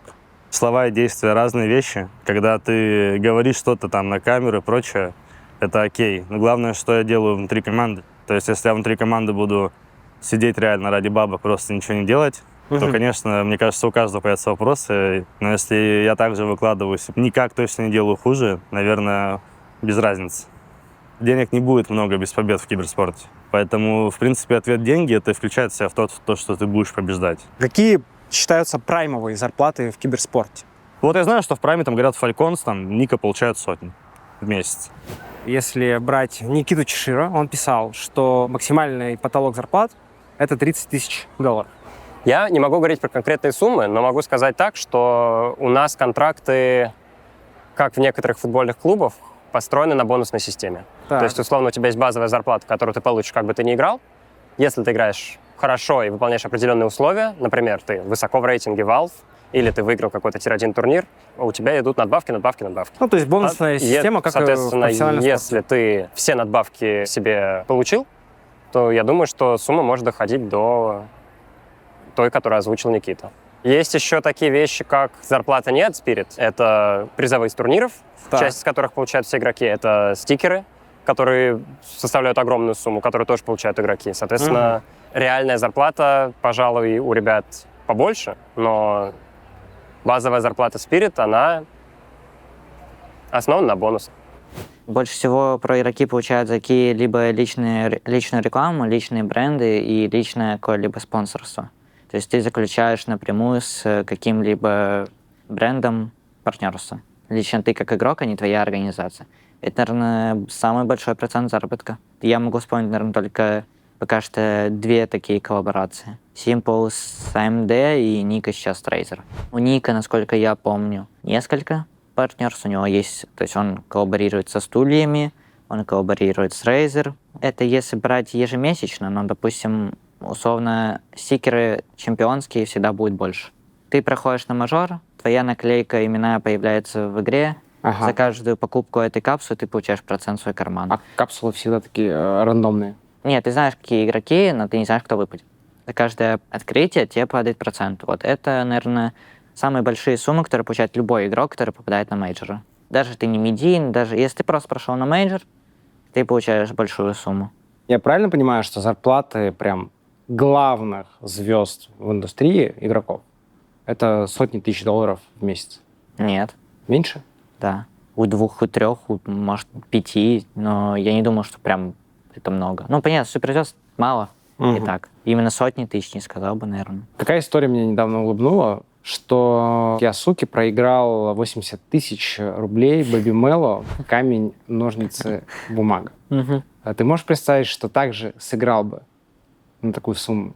Это полностью в стиле Максима просто, и все. Вот. Ну, просто это настолько ему свойственно, что это просто смешно. Это кабинет, здесь работаю, комп, ноут, диванчик. Смотри, какой рюкзачок-то у нас, а? А ты вообще падок, да, вот на брендике или нет? Есть такое, да. Но сейчас я уже начинаю отходить от этого, потому что есть цели там обеспечивать, как облагородить свою жизнь на будущее. Плюс сын подрастает. Сейчас уже подупал был. 1-2 года назад, наверное, покупал больше вещей каких-то себе. Ну, как раз этому рюкзаку 2-3 года. Сколько вот такой рюкзачок может стоить? Я уж не помню. Ну, 1003, может. 1003 евро, наверное, да? Ты же знаешь. Ну, я знаю, да. А давай гардеробчик твой взглянем. Вещи, которые я чаще всего ношу. Я фанат пола, поэтому у меня в основном они верхние одежды. Поло-то тоже непростые, я смотрю, да? Ну, висят? есть какие-то, да, такие парадные. Показывай нам самые парадные. Самые парадные, но любимый, наверное, вот это. Там просто стильная, хорошо сидит материал. Классный. Прада. У меня нет какого-то определенного стиля, это полный рандом. Я просто одеваюсь на чуйки. То есть в основном это поло, джинсы и кеды какие-нибудь. Как думаешь, чуйка тебя чаще подводит или нет? А мне подсказывают. Думаю, что не подводит. Девушка подсказывает? Да. Ну, вот это не подсказывает. Она говорит, что это цыганский выбор. Но мне в какой-то момент времени хотелось повыделяться. Я и какой-то финансовой грамотности — это вообще антоним. Я просто перестал тратить призовые стикеры. То есть я трачу только зарплату. Мне хватает с головой и для того, чтобы помогать семье, и содержать сына, и помогать еще близким мне людям, и жить так, как я хочу. Планирую квартиру купить сейчас уже. Квартиру в Сербии? Нет, в Москве. Большую хочешь? Ну, 100 квадратов. А сын сегодня — это самая большая статья расходов твоих? Нет. Каждый месяц фиксировано это вот, на содержание Рома, родителям, ну и квартплату. Если мы говорим о затратах, вот турнир в Остине. Некоторые турнирные операторы не дают соло-номера. Для меня важно соло жить. Взрослый дядька. Я прошу соло-номер, 2 недели, мне потом присылают счет 4,5. После Остина мне нужно ехать на несколько встреч касаемо работы. У меня аэрофобия, я боюсь летать. И лететь в экономе из Остина там 16 часов, и потом сразу работать, мне нужен бизнес. Мы смотрим за день до вылета бизнес, мне говорят 12 тысяч. Вот. Приходит счет с мажора 17. Вот так. Какие у тебя есть вообще финансовые цели? Я хочу стать финансово независимым вообще за свою карьеру. Заработать большой капитал, вложить его либо в имущество, в промышленное имущество, в аренду, потом, возможно, какие-то там акции, прочее, создание портфелей, чтобы ты смог дальнейшую жизнь жить просто свободно, делать, что хочешь. В идеале, чтобы денег хватало не только на тебя, но и на семью, и на все вместе. Наверное, самая сильная для меня была эмоция, это когда я услышал фразу, что «Даня, спасибо большое, мы тебя очень сильно любим, типа мы можем отдыхать». После этих слов я испытывал, наверное, самые сильные эмоции, которые только можно. Смотрел на то, как мой дедушка очень много сил дает работе, как он старается, и как у меня бабушка очень много старается сильно. Я, когда подписал контракт, я дал сам себе слово, что спустя время они не будут работать. И вот когда я услышал эти слова, я понял, что я выполнил свою цель. Я сдержал свое слово. Я был счастлив. Есть инфа, да, про каждого киберспортсмена, сколько он заработал за карьеру. Ага. Я считаю, что ты заработал $800 тысяч. Ну, что-то такое там, да, наверное. Насколько для тебя вообще деньги важны? Деньги, они по-любому важны, как бы. Они позволяют тебе жить комфортно. Ну, сколько ты примерно тратишь в месяц? Ну, давай сложим, там, 1300, вот это вот жилье, там. Похавать на 2 человек, я думаю, можно как-то округлить $50 в сутки, допустим. Это, наверное, уже много будет, до 1500. 3000 уже выходит, 2,5 уже рисуется. Это еда, жилье на 2, но... Ну, подарочек какой-то купить. Подарочек. Девушке, святое же. Цветочки там. Родителям задонатить, опять же. Вот родителям это цветы донатить, конечно, да. Цветы нахуй идут, да, само собой. Какая твоя самая дорогая покупка, если не брать скины? Я как-то в 21 году, типа, комп собирал, он вышел 1500-600 рублей. Куртку купил за $1700 на днюху себе в прошлом году. Какой куртец? Бербери. Кайфанул? Да, она прикольная. Люблю Бербери очень. Ну, еще, может, что-то, ну, там, сумку Бербери за $750. Что-то такое. Телефон, может, за $1500 или $1200 стоит. Ну, что-то такое. Ну, я не знаю, а что еще можно купить, ебануто? Ну, билет в бизнесе за $3000. Ну, это... Полететь через Атлантический океан, типа. Тачку? Я родителям тачку купил. А какую? Я не знаю, я просто бабок им дал, говорю, ребят, вы, ребята, умные. Ага. Ну, и мамулик сама-то говорит, если ты что-то хочешь подарить, то дари денег. Я так представляю, как ты, да, родителям такой, ребят, отцу такой, бро. Ну, в моем случае, типа, Лех или Оль. Вот так. Я просто их называю по имени всегда, всю свою жизнь. Почему ты их называешь по имени? Не знаю, так просто вышло с самого детства. Сам понимаешь, когда батя молод и полон энергии, а ты пиздюк, то, конечно, Леша. А когда ты уже повзрослел, и у бати уже не так много энергии, и он уже стареет, уже Лех. Вас с Донком можно назвать друзьяшкой? Ну, если захотеть, то, конечно. Но вы живете вместе? Да. Был какой-то турнир, где всем выдавались соло-номера. Я говорю, не, ну это какая-то хуйня, не хочу соло жить. Это не прикольно. Когда делишь комнату с руммейтом, это как-никак несет какой-то дух. Что плохого в одиночестве? Мне некомфортно. Я, если буду один лежать в комнате, я начну думать. Я могу надумать какую-нибудь хуйню. А если я живу с чуваком, типа, мы можем поговорить, я даже не буду думать. Вот и все. Проще существовать. Лично мне ощутимо. Ты можешь вспомнить самую жесткую критику от партнера по команде? Единственный человек, от которого мне поступала жесткая критика, это предыдущий тренер. Болезненный пережиток прошлого, поэтому нафиг это надо. Ну окей, тогда хотя бы так скажи. Что... ПТСР, блядь, просто. А что после этого происходит? Ты идешь, возвращаешься к себе, и что? Ты лежишь, смотришь в потолок? Я точно не смотрел в потолок, я точно не плакал. Вот. С очень большим количеством людей какая-то Психологическая ебля в какой-то степени может повлиять на уверенность. Кому-то это может сильно, типа, подруинить. Кому-то меньше, но точно повлияет. В моем случае 90% это то, что у тебя в голове, твоя психологическая форма, уверенность. Ты человек, который пришел из футбола. Есть ряд тренеров детских футбольных, которые жесткие достаточно, которые орут, которые могут подсрачник дать, подзатыльник и так далее. Насколько такие приемчики применимы в киберспорте? Я вообще не сторонник этих методов. Каждому игроку должен быть индивидуальный подход. И нужно понимать, кому можно дать пизды, а кому этого делать не стоит. И поговорить. Поговорить можно при всей команде, а можно один на один. А если говорить про тренеров, то действительно у меня были те, которые орали и давали подсрачники. Но у них я в большей степени черпал, как делать не нужно. Боря говорил, что от прошлого тренера у него чуть ли не ПТСР остался. Скажем так, я немного об этом наслышан. Если мы говорим про Колю, про тренера, который как раз-таки меня по итогу взял вторым тренером и так далее, у меня к нему самое теплое отношение. Он мне многое дал, как личности, так и в игре. Боря тоже ПТСР дал. А его методы для кого-то норм, для кого-то нет. То есть у него жесткий подход, как в бизнесе. Работал бы я так, как работает он, и считаю ли это правильным? Нет. Но имеет ли это место быть и имеет ли в этом логика, то да. Тут вопрос просто подходов. У нас с ним они абсолютно разные. Насколько важную роль в команде играет психолог? Очень важную роль, особенно на турнирах, потому что турнир — это среда стресса. У тебя интервью, напряжение, подготовка к матчу, у тебя некогда передохнуть и как-то отвлечься. Единственное, что тебя отвлекает, это в телефон посмотреть. И в те моменты времени важно, чтобы психолог находил момент и раскладывал правильные мысли в голове у человека. Мы берем Сашу, да, Антверпен, на который я не поехал, я был тогда забанен. Колоссальная работа. Без него вряд ли показали такой результат. Финал в Лондоне, я вспомню, когда абсолютно не было сил в матче с Нави, все были мертвы, он завел команду, провел фантастический турнир. Как ты оказался в Спиритах? Я до киберспорта работал в обычном спорте, то есть с олимпийскими сборными, со стрелками, со скалолазами. И один из ребят, стрелков, был знакомым человека, который работал в Spirit. И, в общем, Spirit искали психолога, и так вот вышло, что он меня порекомендовал, я пришел, вот с Никитой пообщался, и меня взяли. А насколько похожа работа вот в профессиональном спорте и в киберспорте? Ключевая идея какая? Вот я играю хорошо, я молодец.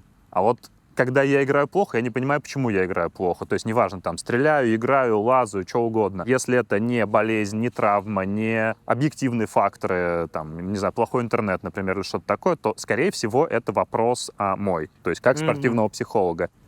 Перед крупными туриками вы дополнительно как-то работаете с психологом? Если ты чувствуешь, что тебе это необходимо, то ты всегда можешь в любую минуту ему написать. Писал ли ты ему хоть раз хотя бы?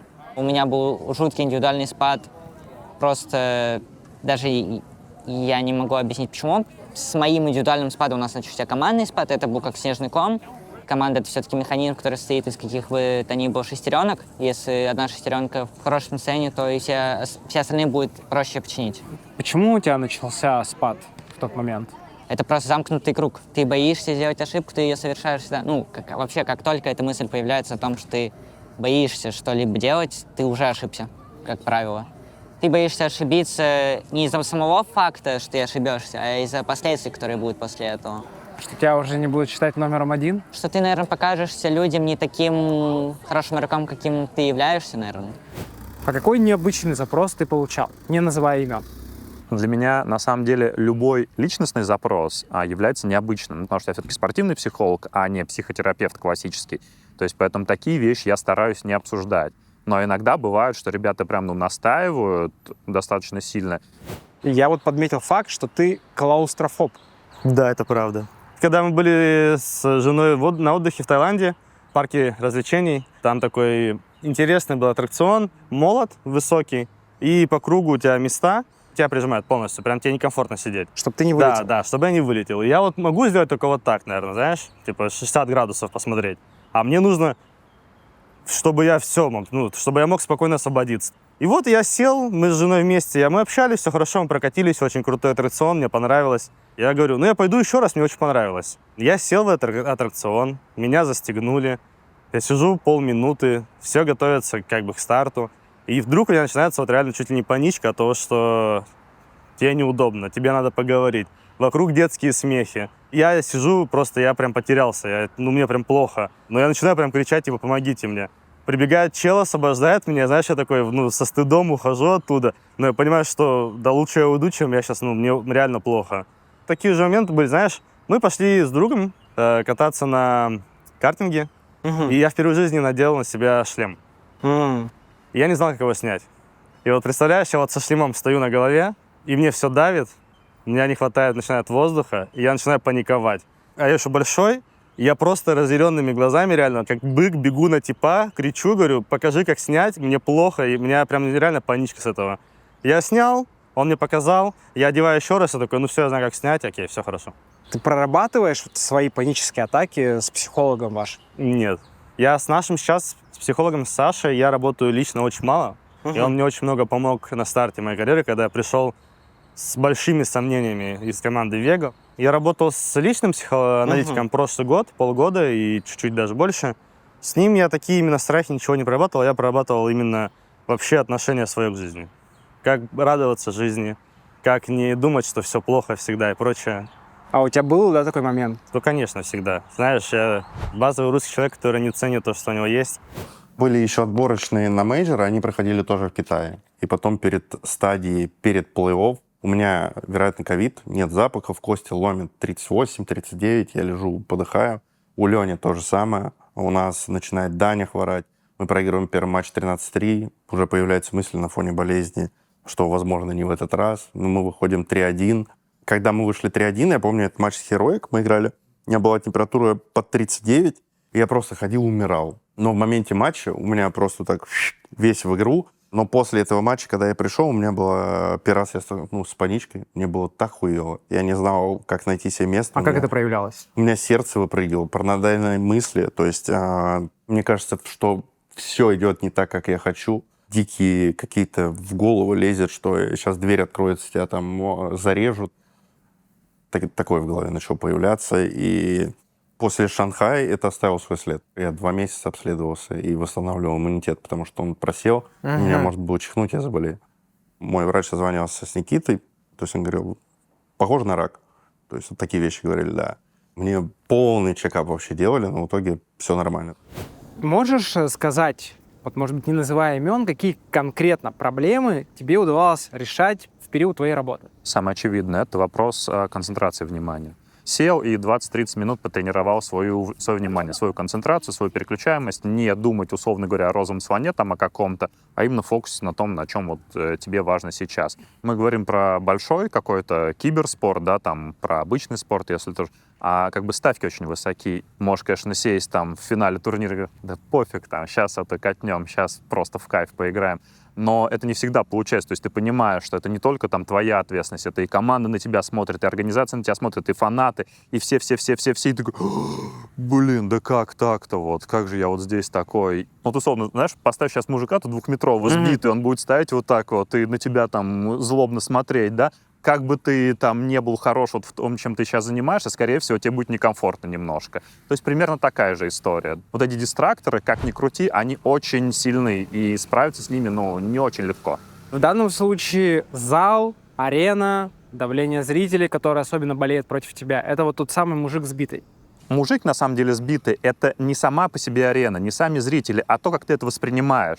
То есть, если ты приезжаешь на турнир с мыслью о том, что это самый важный день в твоей жизни, и то, что если ты сейчас обосрешься, то все, как бы твоя карьера уничтожится там, ты никогда больше не покажешь какой-то уровень, и эта интерпретация как раз вот она тебя отвлекает, да. А если ты вот эту всю историю воспринял для себя как какой-то буст, то есть я сейчас должен показать свою лучшую игру вот для этих людей, для своей команды, и мы за счет этого классно сыграем, вот тогда те же самые факторы ты воспринимаешь именно как плюс для себя, а не как какое-то отвлечение. Я видел, что ты часто говорил игрокам, выходите и кайфуйте. Да. Давайте кайфовать, давайте драться, давайте сделаем так, чтобы эта толпа заткнулась и получим удовольствие от игры, пацаны. Но, например, для многих из них это турнир детства. Вот они видели там, как играли Simple, как играли какие-то суперзвезды и выигрывали. И, конечно, они воспринимают это как шанс жизни. Да. То есть помимо того, чтобы выйти и просто кайфовать, им хочется не обосраться, как минимум. В этом и есть, по сути, основная часть моей работы, то есть когнитивная перестройка. Идея как раз в том, что, получая удовольствие, кайфуя от игры, ты будешь показывать свой максимально возможный уровень.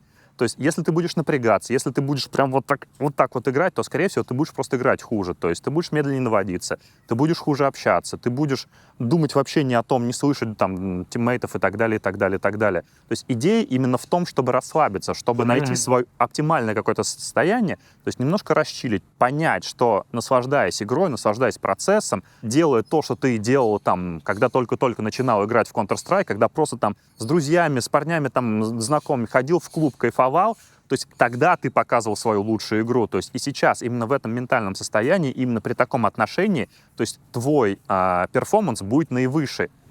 Почему тебя отцепили с этого сезона? Слушай, я, честно говоря, подустал. Очень много вот последний год ездил, очень много эмоций, как позитивных, так и негативных, то есть когда мы проигрываем. Поэтому мне сейчас нужно немножко отдохнуть, нужно набраться, так сказать, сил и посмотреть, куда двигаться дальше. То есть хочу ли я продолжать или хочу там чем-то другим заниматься. Твой затяжной отпуск связан с итогами Остина? Я думаю, в том числе. Будем честны, как бы очевидно, да, что были в отличной форме, классно закрыли групповую серию, в плей-оффе что-то не пошло. Очевидно, что-то психологическое. Как я уже сказал, тут, очевидно, какая-то ответственность на мне. Нужно немножко отдохнуть, нужно немножко переосмыслить, что я сделал так, что я сделал не так, меняться, возможно, в контексте работы с командой.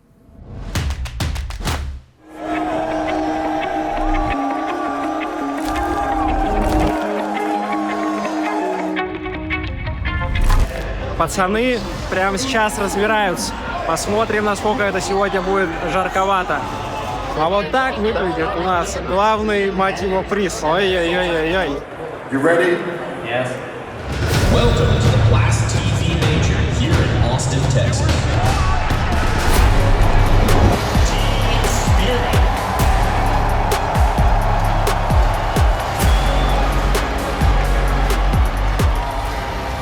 Когда они выходят сюда, коленки трясутся, погнали, закатаем нахуй в асфальт.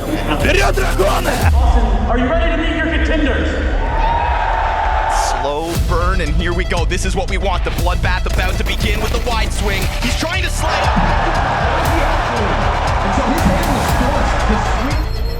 The moment I put his feet to the flame, Xerxes comes through with his multi-kill. Got the pieces after all his eyes. Shiro, back exposed, doesn't know.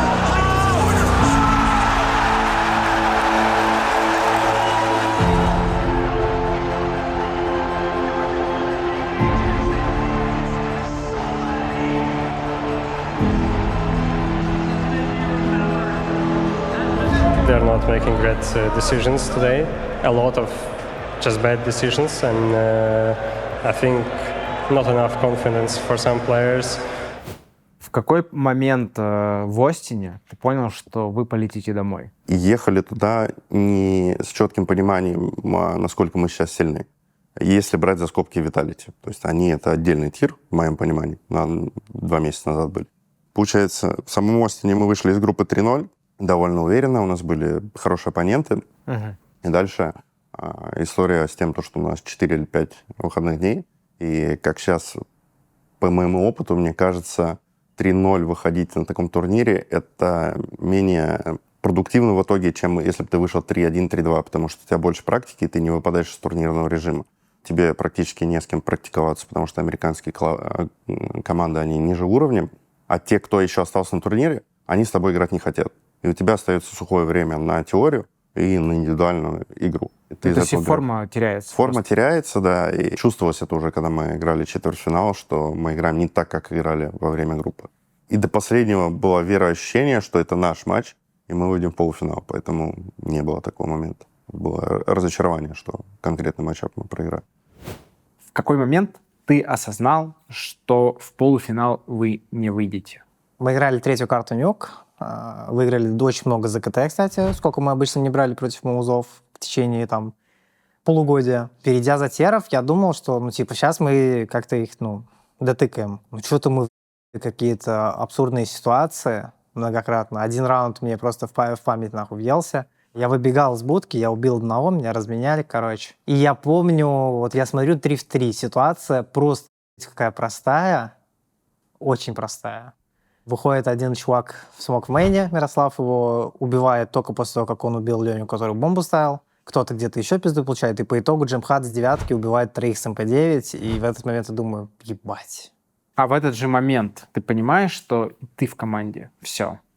Я это понял аж Тима раньше. Что это последний твой мажор внутри Team Spirit? Да. Я помню, за месяц до мажора Ване говорю: Вань, я последний мажор играю, скоро будешь играть вместо меня. А почему? Это было очевидно, что закончился цикл с тобой? Ну, в том числе, да. Вот эти последние 6 месяцев были не самыми лучшими с точки зрения, так сказать, конкурентной составляющей, потому что мы не выиграли команду из топ-3 ни разу. Проиграли 1 раз Falcons, 3 раза Маус проиграли, и Vitality вроде 2 раза проиграли. И вот это как раз-таки, скорее всего, самое важное в этом. А почему именно ты был обречен? Меня легче всего заменить, потому что у тебя есть АВП незаменимый, у тебя есть Донг, у тебя есть капитан, которого сложно заменить. У тебя остается 2 человека, которых легко заменить. Ну, в целом, это вообще в любой команде можно применить такую вещь, потому что вот этот кор, он наиболее важен, и если ты меняешь кого-то из этого кора, то в целом для коллектива, типа, вот эти перемены, они более трудно переносимы. А если ты хочешь узнать, нахера меня заменили-то, это надо других спросить, они скажут, ну, блядь, стрелял хуёво. Как ты отреагировал на кик Бори? Мне за мою карьеру тяжеловато прощаться с людьми вообще, в принципе, потому что для меня тиммейт — это больше, чем тиммейт, ну, типа, как друг. В прощальном ролике, я думал, ты заплачешь. Поэтому увидимся на сервере. У меня всегда так. Я эмоциональный человек, и я просто, когда рассказываю про кого-то, у меня начинает воспоминания прокручиваться в голове с этим человеком. Хорошие, плохие. И, конечно, мне грустно становится. Ну, всегда буквально. Потому что, ну, реально, это что-то большее, чем тиммейт. Когда ты выигрываешь еще вместе, такие важные чипы для меня там мажор.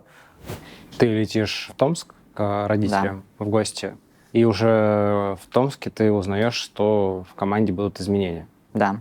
Убирают Борю, человека, который с тобой номера делил, между прочим. Да. Твой главный, наверное, кореш в команде. Да. Как ты это пережил? Мы все равно с ним друзья, мы все равно с ним общаемся, все равно, типа, рофлим как-либо. Те говорят, вот, можешь прощаться с Борисом, а я не понимаю, как вот мне с ним попрощаться. Я с ним дружу все еще, то есть.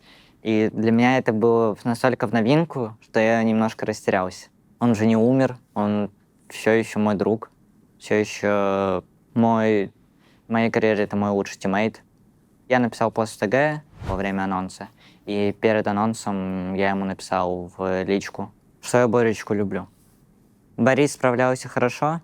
По его исполнению его роли вообще к нему вопросов нет. Наверное, можно сказать, что он стал каким-то козлом отпущения, и что если кто-то проседал, то он не мог компенсировать их. У него нет эго какого-то, несмотря на то, что он очень много играет. Он максимально добрый. Боря какой в жизни, он такой же в игре. Всегда уступит, всегда сделает так, как тебе комфортно. Боря всегда комфортик? поможет. Да?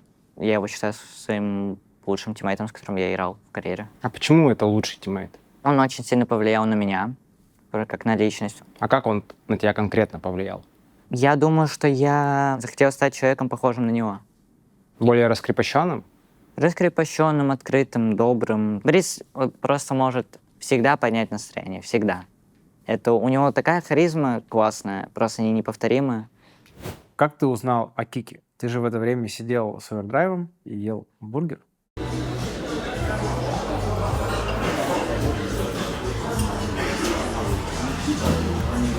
Так совпало, что в этот момент, в тот день, был анонс, и мы пошли хавать. Вот, и когда вышел анонс, когда нам принесли по бургеру, вот мы записали вот этот кружочек. В целом прикольно получилось. А кто тебе рассказал первым? Мне? Цео.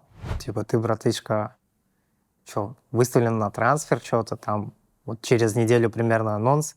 По итогу анонс был через 2 недели. Мне кажется, надо было, чтобы он был раньше. Я думаю, это не круто, что он вышел так поздно. Трансферное окно закрывается, как бы, при условии большего времени, так сказать, во время трансферного окна с известием о том, что я продаюсь, могло бы привлечь кого-то. Но оно произошло в конец трансферного окна, когда люди уже укомплектовали составы, по сути. А у тебя не было вопросов из-за этого? Нет. Почему?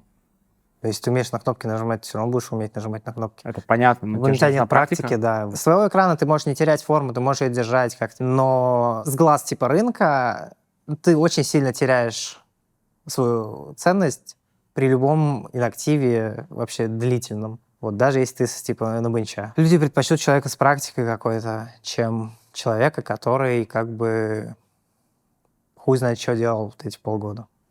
В какой момент ты принял решение, что нужен решафл?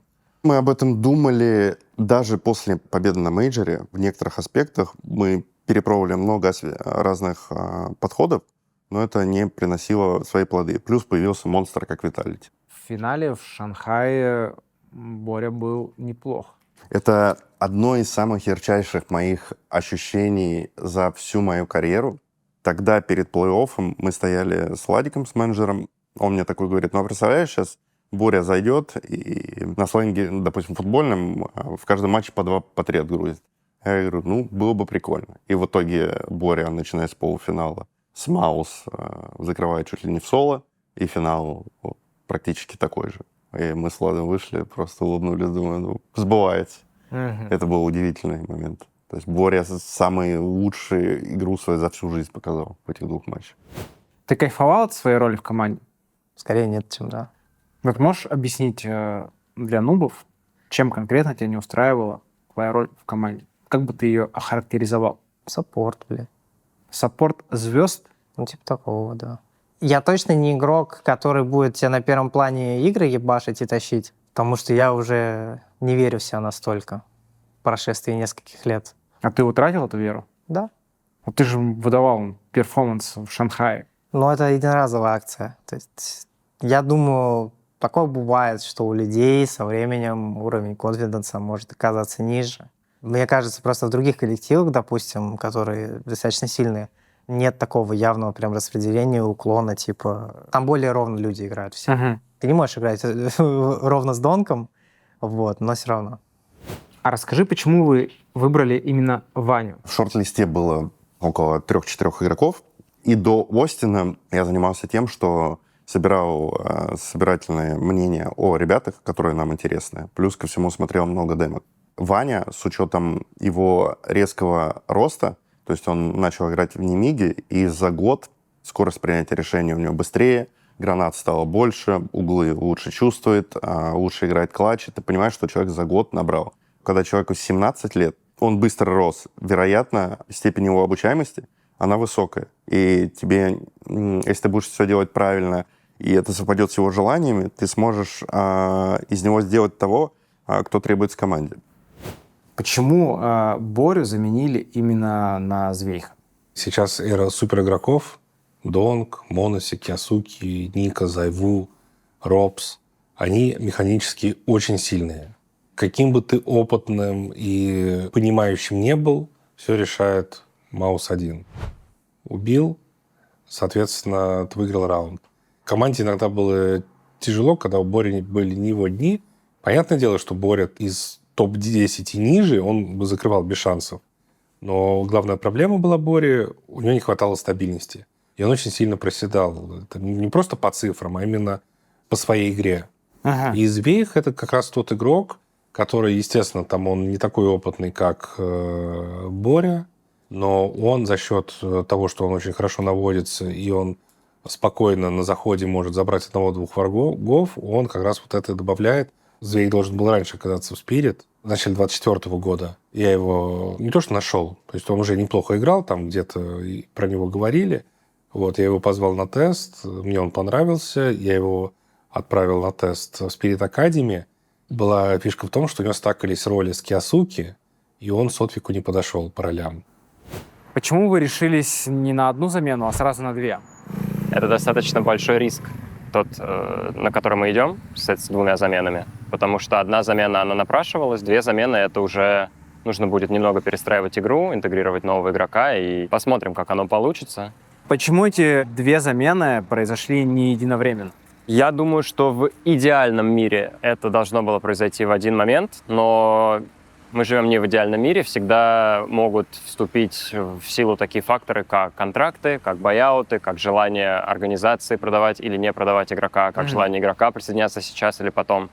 Будет ли он востребован, по-твоему, дальше? Он, конечно, будет востребован. Есть вот ряд команд, которые, грубо говоря, забирают всех этих тир-1 игроков, которые раньше там играли в тир-1. Команда Бэтбум из таких игроков, команда Пари Vision из таких игроков. Отчасти Virtus.pro сейчас из таких игроков.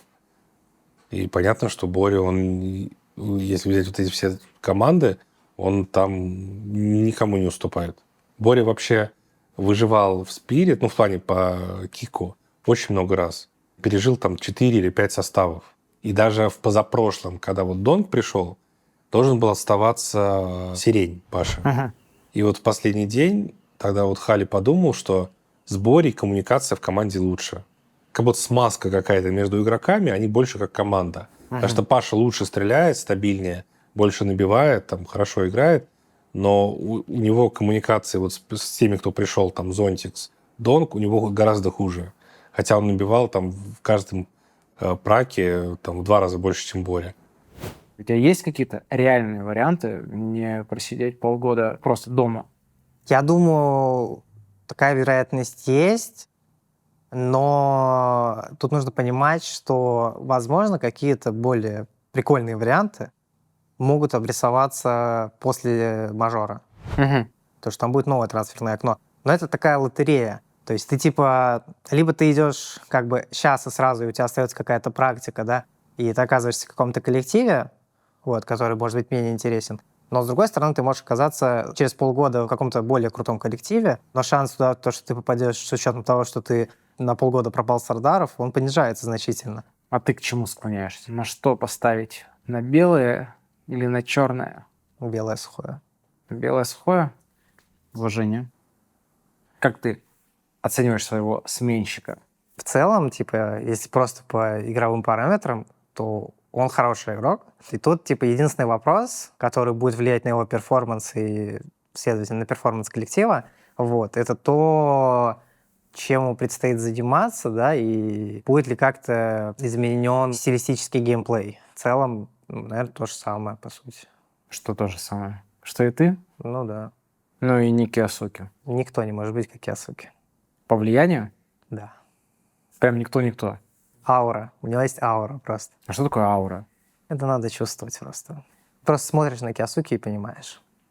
Донку не больно будет смотреть? Донг тоже понимает, что настанет день, и придет Киосуки за ним. Да? Да. Все мы понимаем это. Так что вступай в фан-клуб Киосуки, пока не поздно. Как вообще попасть в этот фан-клуб? Просто должен везде на всех, которые говорят, что Киосуки будет всех. Просыпаться с мыслями о Киосуки, засыпать с мыслями о Киосуки. У нас есть конфа с мальчиками. Там я, Донг, Иван, кто-то еще. Киосуки там нет. Но туда периодически просто присылаются фотографии Киосуки, с холта берутся. То есть, понимаешь, просто тишина, никто ничего не пишет. Просто кто-то скидывает туда фотографию Киосуки. Чтобы люди помнили, чтобы люди знали. Как ты думаешь, если бы сразу после Шанхая тебя заменили на Киосуки, как бы сложился этот год, наверное, сезон, остатки, полгода последние для спиритов? Думаю, надо было бы. Я на тот момент уже полгода говорил, сейчас я доиграю последний мажор, возьмут Киосуки. Ну, в итоге не взяли. Виноваты. Упустили. Упустили реально золотую рыбку. Самую золотую в истории Counter-Strike. Думаешь, он превзойдет Донка? Есть такая вероятность. Очень насыщенная эпоха Counter-Strike начинается, потому что есть Донг, Зайву, Киосуки, Моноси, вот это все. И это не как, знаешь, раньше было. Simple Зайву, понятно, там девайс где-то еще был в каком-то из годов, но в среднем это был просто типа Simple и Зайву. А сейчас будет у тебя как минимум 3 супер крутых чувака, которые могут выигрывать игры в соло.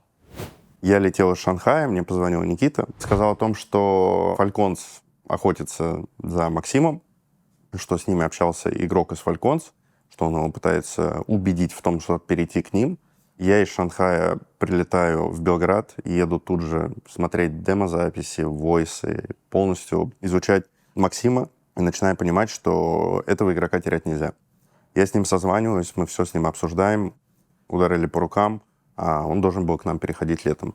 В чем ошибка стратегическая? Не буду говорить за других людей, скажу за себя. На протяжении 3-4 месяцев после того, как мы с ним договорились, до лета Я не вел его как игрока. Я не спрашивал, как у него дела. Я не общался с ним один на один. Ни про КС, ни про жизнь. Для меня это большой опыт, то, что я этого не сделал. Как дальше, мне кажется, появился второй человек из команды Falcons, который начал с ним общаться.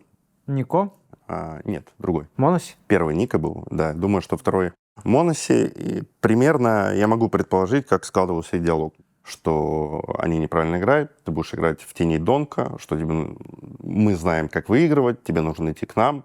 И все это сильно на него повлияло, и дальше уже было бесполезно с ним разговаривать. А ты думаешь, ты бы смог встроить Киосуке в команду так, чтобы он был звездой? С точки зрения игры и распределения ролей и нахождения на сервере точно да. С моментом облучения славы на себя, думаю, что с этим были бы 100% проблемы, потому что Даня буквально забирает все, что вокруг есть. То, что я обещал Максиму, это не роли Дани. И я ему сказал прямо, роли Дани играть ты не будешь. Я ему предлагал, в моем понимании, те роли, на которых он был бы эффективен. Они не такие, как у Дани, и они не подразумевают, что он будет стабильно бить цифры, которые он хочет.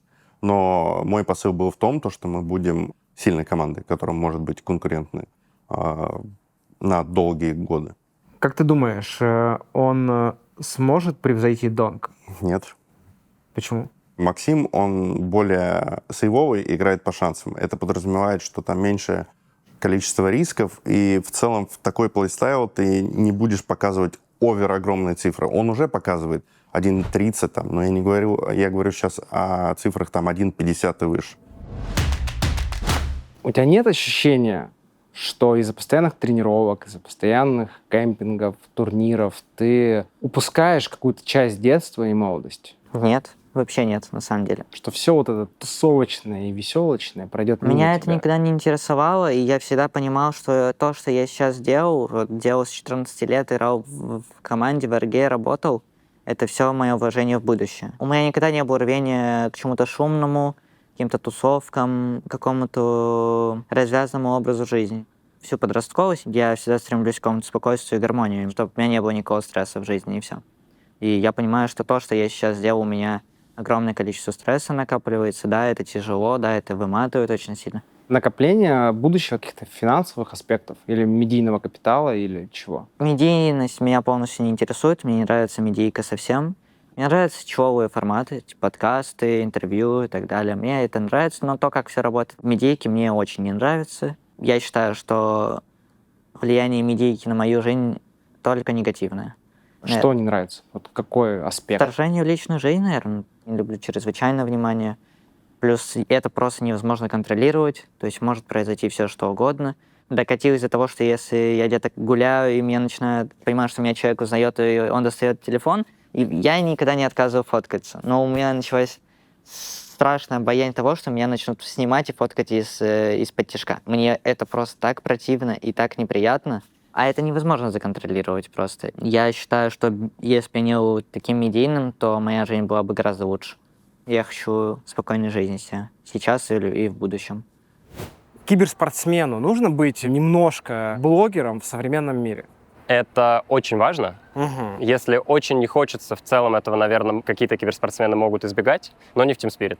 Если ты подписал контракт, ты должен участвовать в медийке. Это просто имеет смысл и для организации, и для самого атлета, потому что просмотры приносят спонсоров, спонсоры приносят деньги, чтобы мы могли платить больше зарплату банально нашим игрокам. Бывает такое, что ты, например, садишься, ты говоришь, так, пацаны, надо медийно вас вырастить. Сейчас киберспортивный календарь настолько беспощадный, что у них просто иногда не остается времени на это. Если бы они очень сильно хотели, они бы могли это делать. Хороший пример — это Леня Чоппер, который очень долго боролся с собой, но сейчас он регулярно подрубает стримы, он регулярно там какие-то круги записывает в свой телеграм-канал. Это большое, на самом деле, дело. Он большой молодец, и у него прямо на глазах очень сильно выросла за последний год аудитория вот с той победы в Катовице. Твоя медийка выше, чем медийка большинства игроков Team Spirit, за исключением Донка. Почему они настолько не развивают ее? Просто это им не надо. Самая главная тема, чтобы они стримили, это если у них заканчивается карьера, у них уже остается вот план Б, это их медийка. Здесь хороший пример. Может, слышал, Сейзет. Он игрок Нави. Был в 2015 году. Он тогда был молодой, он попал в Нави. и у тебя сразу зарплата, там какие-то космические деньги на тот момент, там 1 миллион, 1,5 миллиона рублей. Вроде все круто, все, жизнь раскрылась, а потом тебя кикают из Нави, никто тебя никуда не берет, а ты живешь, как будто ты зарабатываешь 1 миллион, 1,5 миллиона рублей в месяц. Потом проходит 2 года, ты такой, вот, я из Нави, я хочу куда-то попасть, а тебе предлагают там, ну, давай, $1000, вот, команда топ-100, и все, и нету вариантов. И очень сложно вернуться, вот как Бумыч после Нави, то есть он тоже до тир-1 не дотянулся. То есть век киберспортсмена, он очень короткий. Бумыча же еще фон был сопутствующий. Ну, всем известно. Will you marry me, Лика? У другого тоже может такой фон случиться. Я их понимаю, что ты должен full фокус на игру. Команды, где там игроки стримят, фанятся, там, занимаются там какими-то коллабами, они не выигрывают мажоры. Выигрывают именно задры, которые сидят. Вот ты посчитай, сколько у Зайву стримов. Помочь 0, да? Хоть у него медийка сильная, да, потому что это Зайву. И понятно, что стримить важно. Ну, не то, что стримить, заниматься медийкой. Это твое будущее. Когда тебе будет 40, 50, 60 лет, это с тобой останется навсегда. 60 уже не факт, что останется. Ну, а мы не знаем. Мы первое поколение, которое стримеров к этому вообще идем. Получается, сейчас ты сидишь и стримишь. Ну да. Я твой рот ебал, Хасанатор! Я сейчас замучу микрофон и буду за бредки орать, блядь. Как я убил Киосуки, Ника и Моноси, и вы мне раунд заруинили. По 10 часов. Ну, в среднем, да. 4 дня назад был 24-часовой. Какую цель ты в стримах ставишь? Оставаться, так сказать, в интернете, чтобы люди знали о моем существовании. Возможно, это каким-то образом повысит мои шансы на то, чтобы куда-то меня могли позвать или пообщаться хотя бы. Вот. Потому что это точно лучше, чем просто сидеть полгода дома и просто молча играть в фейсет и все.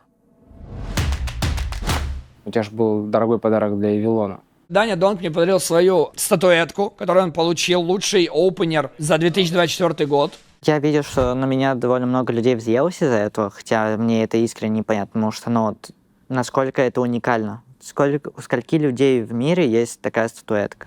У 2, у 3 максимум, потому что это, по-моему, церемония с 23-го года проводится. 2 человека только с такой статуэткой. Ника и Эвилон. Ну, это ж классно. Вадя играл в КС. Он мечтал стать киберспортсменом. Тут я ему дарю уникальную статуэтку, которой ни у кого нет, только у него будет. Мне кажется, это классно. Мое достижение, оно так или иначе останется во всем интернете, в истории и так далее. Наличие статуэтки и не наличие статуэтки никак не забирает и не отнимает моего достижения. Да, но в этой статуэтке и кроется эта история, которая... В этой статуэтке кроется то, что я провел успешный год. Успешный год содержится у меня в этих трофеях, которые стоят сейчас за твоей спиной, а не в том, что вы мне дали какую-то статуэтку. Мне на статуэтку пофиг, и я ее дарил с четкой уверенностью того, что я выиграю еще одну в этом году. А думаешь, выиграешь? Да. Эвилон нам в интервью сказал, что сегодня создать в КС конкурентоспособную команду с нуля невозможно. Даже если у тебя вырастет Донг, то его сразу же перекупят. Ты согласен с этим тезисом или нет? Скорее, наверное, да. Очень тяжело маленьким командам попасть на большие ланы. То есть тебе нужно постоянно набирать очки, и тогда, может быть, тебе удастся попасть на какие-то крупные турниры. Но есть там, условно, 25 команд, которые постоянно приглашают на эти турниры, они там играют друг с другом.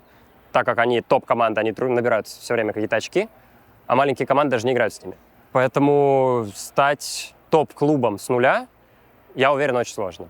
Но смотря как рассуждать, если вот я сейчас захочу создать свой киберспортивный клуб, и у меня будет там какой-нибудь безлимитный бюджет, да я просто куплю себе там каких-нибудь топовых игроков, 3 из одного клуба, чтобы у меня был очки этого клуба там в большой степени перенеслись ко мне, и 2 еще каких-нибудь топовых. Получу инвайты на ланы и буду хорошо жить. Есть бустер. Он хочет создать свой киберспортивный клуб. Это человек с деньгами, но не безлимитными, естественно. Это человек с медийкой.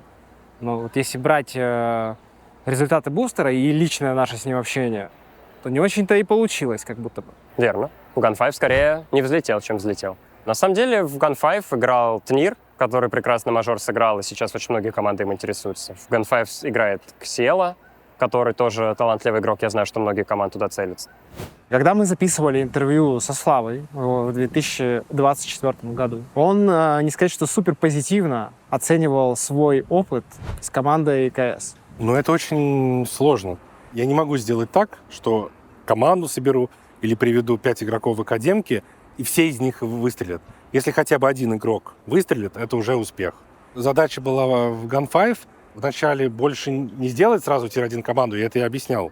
Моя задача всегда вначале отговорить человека это делать. Потому что киберспорт — это минусовое мероприятие. Я считаю, что я функцию свою выполнил не на 5, не на 4. То есть я собрал состав. Из этого состава 2 игрока проданы за 500 000, то есть это уже с нуля. То есть они стоили 0 рублей, когда я их брал. Первый год Gun5 закончили в топ-100 ХЛТВ. И не получилось там какого-то донка сразу взять. Но моя работа в целом нормально проделана. Что означает фраза «участник Лудик Флип-Флапс»? ЛФФ — это семья. А что это за семья? Моих близких по духу и верных товарищей. И меня в том числе. Слово «лудик» в этой конфигурации, что оно означает? Именно то. Именно то, что я подумал. Сколько ты тратишь на скины? У меня нет фиксированной суммы, которую я, допустим, откладываю в месяц на скины. Некоторые дорогие покупки скинов, они были, так сказать, приурочены к хорошим результатам в турнире. То есть мы выиграли что-то, я купил себе какие-нибудь скинчики. Просто скины — это, по сути, прикольная инвестиция и метод хранения денег в какой-то степени. Почему скины порой стоят таких денег? КС сама по себе развивается, больше людей хотят какие-то скины конкретные, редкие, допустим, а эти скины больше не выпадают. То есть предложение не увеличивается, спрос исключительно растет. Непонятно, почему они прям настолько сильно прям взлетели, некоторые скины. То есть ты можешь, типа, скин, какой-нибудь нож, типа, у тебя там 15 000 евро будет стоить. Это супер дохуя, неадекватные суммы вообще, необъяснимые. Сколько суммарно стоят все твои скины? На сегодняшний день, я думаю, $1150 точно. Я читал про сумму 41 000. Когда? Давненько. Допустим, это было, во-первых, давненько, во-вторых, у меня в инвентаре, дай бог, 3 ножа сейчас, и там 1 пара перчаток. И просто 9 из 10 ножей и еще там 5 из 6 перчаток каких-то, я даю поиграть друзьям. Дорогие скины тебя когда-нибудь привлекали? Да, но я пользуюсь своим положением, и я их не покупаю. Мне просто дают поиграть. Прикольно иметь дорогой скинчик в инвентаре. У меня, наверное, только один такой, это бабочка Эмеральд. Мне Вадя Авилон подарил на день рождения. Она там стоит 1020 бачей. Какие самые дорогие скины? Калаш, поверхностная закалка 661 флот. Он примечателен тем, что там постоянно разная расцветка. То есть у тебя может быть, допустим, 90% синего и 10% золотого. И наоборот. То есть и 661 — это 100% синего. Это очень редкий скин, и он стоит там, его продавали за $1 000. Недавно были новости про оценку рынка скинов. Там, по-моему, рост ее превысил рост фондовой биржи Америки. Вот этот буст денежный, он как раз произошел, когда в КС пришли скины, пришли ставки, куча людей туда ломанулась, и спонсоров тоже. Сейчас многие молодые игроки, если у них нет скина ножа, они говорят, я не могу играть, я лучше играю, если у меня скин. Я правильно понимаю, что сайты, связанные с кейсами в КС, это тоже лудомания своего рода? В Counter-Strike есть ящики прямо внутри игры, где ты покупаешь ключ там, за 100 рублей, да, и открываешь вот эти ящики. И там можете выпасть, может, какой-то ширп, да, там за 2 рубля, а может выпасть какой-то там нереальный нож за 1 000 000 рублей. Угу. И почему-то, когда начинают разговоры про кейсы и говорит, что как это плохо, это то же самое, что казик и так далее, люди вообще забывают про то, что есть самый большой гэмблинг внутри игры. И у них как будто бы внутри игры это, значит, не считается. Это значит, это часть игры. А вот когда сайт, это уже прям ой, как плохо, ой, какой кошмар. Понятно, что сейчас можно рассказывать, сколько жизней загубил там какой-то сайт, сколько людей залезло в долги.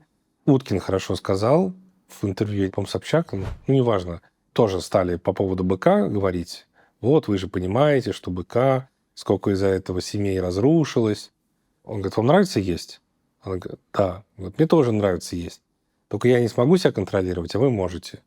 И то же самое и здесь. Он говорит, мне нравится ставить, но я себя могу контролировать. Почему я должен думать о человеке, которому нравится ставить, и он себя контролировать не может? Никита, как ваш SEO, да, писал, что он не владелец TeamSpirit. Да. То есть владельцы TeamSpirit другие люди. Верно. Это люди, с которыми Никита работал в молодости. Он увидел возможность собрать состав по доте при определенной поддержке, ну, в первую очередь, денежной, сможет сделать шаг на новый уровень. Собственно, это был первый состав Team Spirit. Эти инвесторы послушали его, дали ему денег. Все остальное история. Как вы внутри организации отреагировали на ролик Морфа? Догадки подтверждаются. Создатели Team Spirit параллельно занимались сайтами ставок. Он достаточно часто записывает разные ролики. Мы нейтрально на них реагируем. То есть там есть вещи подтвержденные, есть вещи неподтвержденные, есть полуподтвержденные. То есть мы никак не хотим это комментировать, потому что, ну зачем? Он говорил, владельцы спиритов настоящие связаны с гэмблингом. И подтверждал это разными ссылками. True или не true? Отчасти true. Именно поэтому они не афишируют. Нет, они не афишируют это, потому что они технари, которым не интересно совершенно светиться в медийке, и это совершенно не их фокус. И это не основной их бизнес, и им это не нужно. Я читал, что это в целом достаточно распространенная история, когда гэмблинг как-то связан с киберспортивными командами. Да, финансирует индустрию. Гэмблинг, беттинг во многом это те вещи, которые финансируют индустрию по той простой причине, что структурно она выстроена так, что ты не платишь за просмотр, но деньги откуда-то должны быть. Эта ниша восполняется беттингами. То есть если бы мы там, как английская премьер-лига, брали бы деньги за подписку на наш продукт, возможно, не было бы такой большой нужды в беттингах. Те же самые клубы английской премьер-лиги, далеко не у всех из них титульный спонсор, который вот здесь, вот, он беттинг. Если мы посмотрим на СНГ-клубы, у них у всех так. На мировые клубы у них почти у всех так, либо это криптоказино. Но гэмблинг — это в данном случае, ну, если брать там спиритов и вообще киберспортивные другие команды, это равно казино или равно кейсы? Кейсы. Скорее кейсы, чем казино. Да. У тебя два варианта, надо выбрать просто один. Всегда опаздывать или всегда приходить слишком рано? Рано на сколько? Давай опаздывать на полчаса и всегда приходить раньше на полчаса. Приходить раньше на полчаса.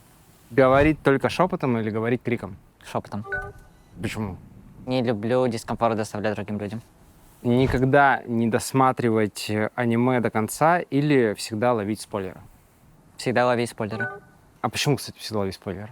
Не факт, что спойлеры испортят удовольствие от просмотра. А не досмотр, ты никогда кайф не получишь. Всегда играть с пингом 100 или жить с пингом 100? Играть с пингом 100. Почему? А как жить с пингом 100? Типа я дверь открываю, она у меня не открывается? Я бы на время поживу с пингом 100, просто чтобы порофлить, и все. Сколько времени? 2 часа. И как вы думаешь, выглядели эти 2 часа? Мемно. Прикинь, я воду открываю, она не открывается. Я начинаю пить воду, а мне просто вода в рот не попадает. Ну подожди, она попадает тебе в рот не сразу? Ну, с задержкой. С задержкой, да. Можно было бы смеяться очень, это было весело. До конца карьеры играть в Gun5 или всю жизнь слушать только треки Бустера? Полный бак. До конца жизни играю в Gun5 или только слушать треки Бустера? Слушай треки Бустера. Твоя паста. 99% людей знают, кто я такой. Да. Отсылаешься к старичку Оксимирону. 99% из тех, кто сидит в этом зале, не знают, кто я такой. А может, к Моргенштерну? Вряд ли, к Моргенштерну. Почему? Он на GQ это произнес слово в слово, речь Оксимирона. Ну, то есть, если это постерония на постеронию, да, то может быть, да. Год назад я жил на окраине Белграда в комнате с тараканами, клопами и одной мышью, которая жила в духовке. Рядом со мной снимал комнату татуировщик из Прибалтики по имени Данил. Это был Донка, кстати. То, что сегодня я стою здесь, это заслуга тех, кто голосовал за меня в паблике Овердрайва. И вообще голосовал за меня в самых разных голосованиях. Ты прикинь, короче, я эту хуйню публикую каждый год уже, 3 или 4 года подряд. И я вот публикую это, и потом я открываю, я вижу новостные вот эти сайты, просто опять пишут про духовку с этими, с тараканами или кто там, с крысами в соседней комнате. На окраине, да. На окраине города. Ну вообще, ты прикинь, реально из года в год чуваки пишут, вот, Мэгикс, блядь, сказал, что жил в однушке на краю города. Я вот с этого смотрю и умиляюсь. И все-таки, почему такая отсылочка к Оксимирону? Была такая традиция у людей.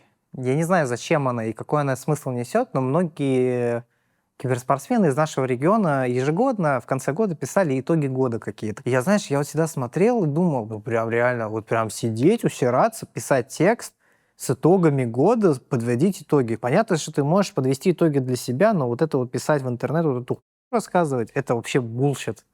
Вот, поэтому я принял уникальное в своем роде решение, выбрал прекрасную пасту для того, чтобы подводить итоги года традиционно и также быть на волне этого хайпа прекрасного, когда все люди пишут какую-то хуйню, я пишу прекрасные слова.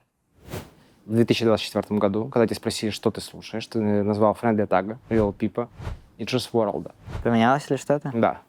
На самом деле, такой тяжелый вопрос для меня, потому что я слушаю вообще все. Ну, у тебя прям Notorious B.I.G. Как это вообще попадает? Я вот не знаю, у меня плейлист как будто составляют 4 разных человека. Я могу по настроению послушать, там, я не знаю, какой-то рок, панк-рок, Lil Peep могу послушать, могу какой-то рэп, какую-то лирику, там, ну, лирика, допустим, Friendly Tag, условно. Топ твоих любимых русских рэперов? Friendly Tag, All Black можно назвать, точно, потому что я их слушал. Оксимирона слушал много. Пытался слушать Слава КПСС, но мне не сильно понравилось.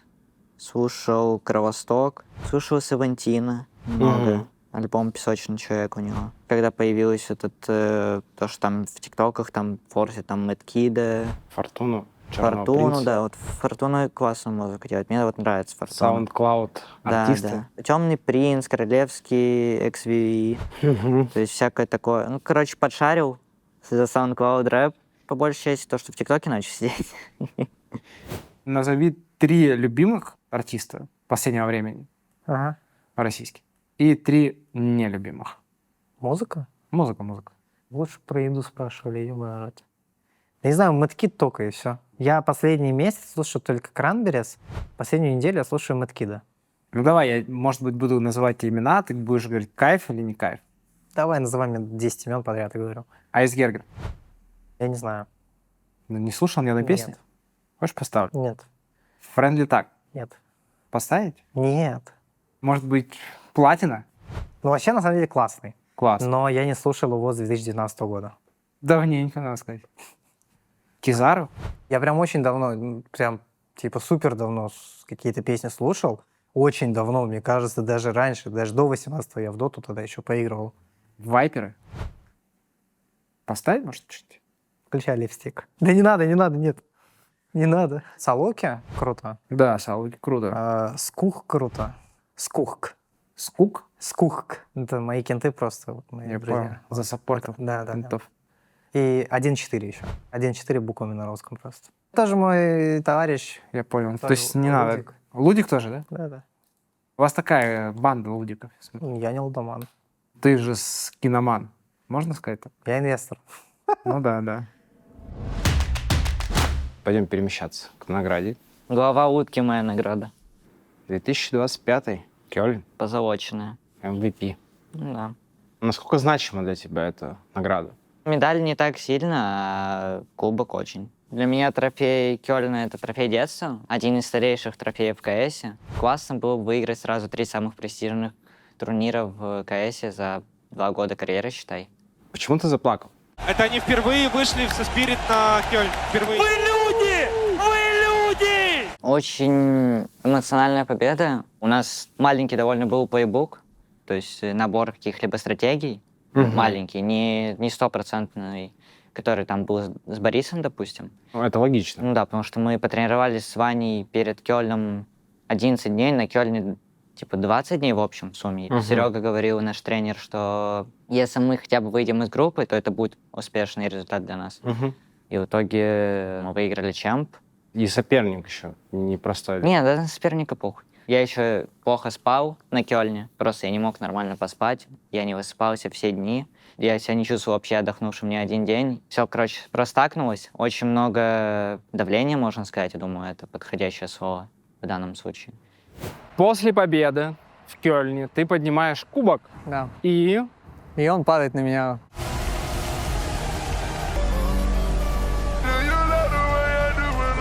Я не думал, что так будет.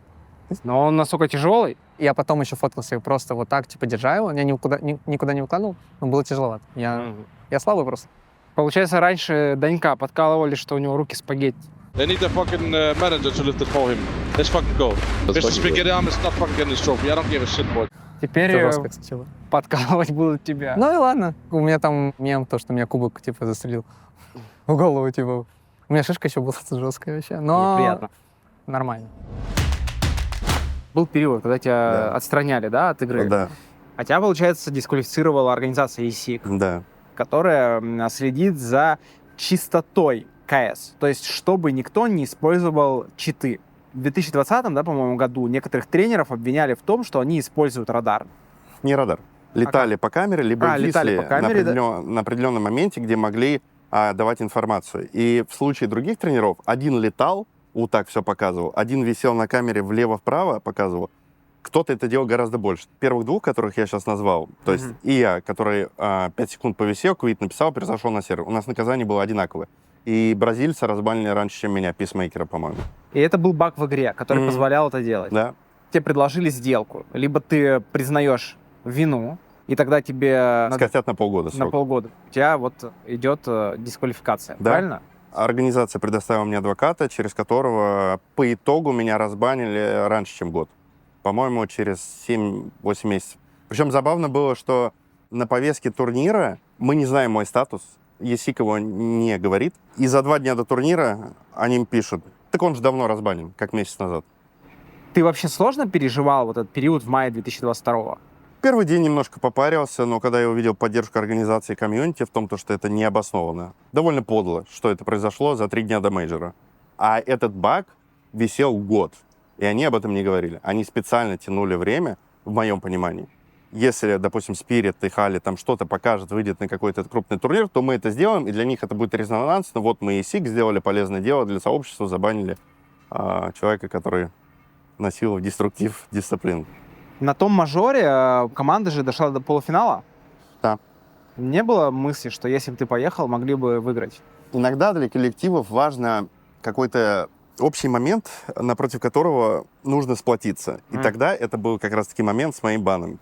То есть у нас не было каких-то ожиданий, у нас молодой суперсостав, мы еле-еле отобрались на мейджор, и тут банят тренера, вокруг нас вот эти враги, нашего тренера забанили, мы сейчас будем доказывать, и в итоге там пронеслись до полуфинала.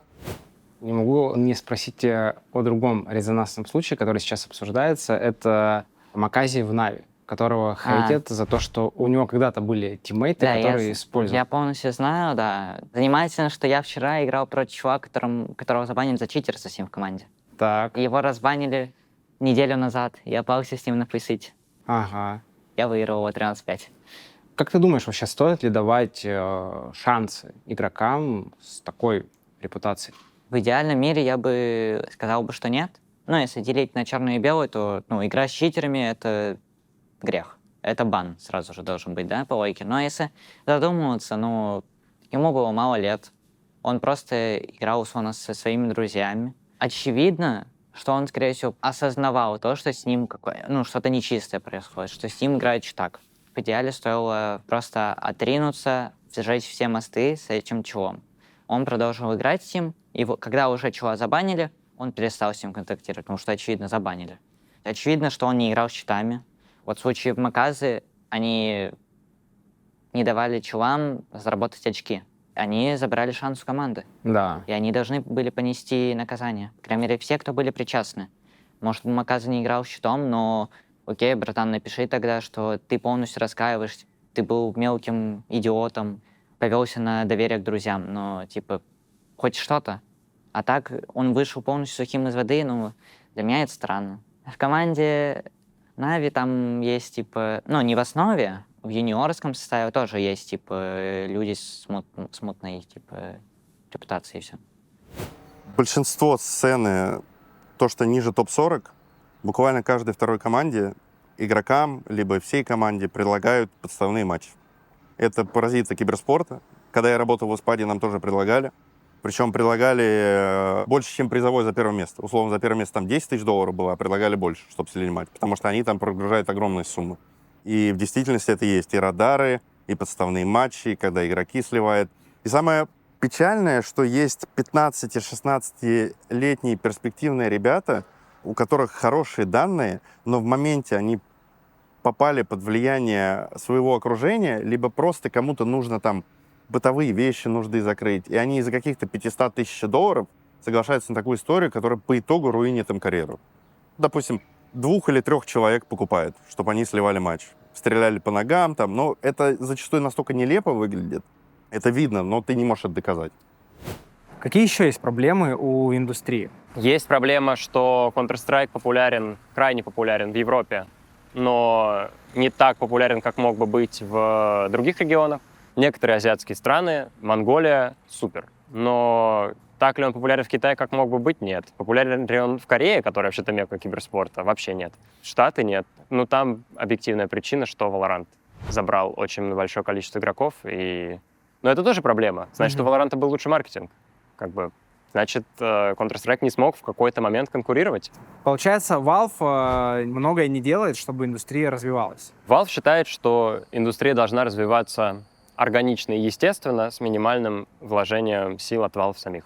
Они минимально обслуживают игру, минимально пытаются каким-то образом ее улучшить. Они активно не вкладываются в какие-то вещи, в которые они могли бы вкладываться, как это делают те же самые Riot Games.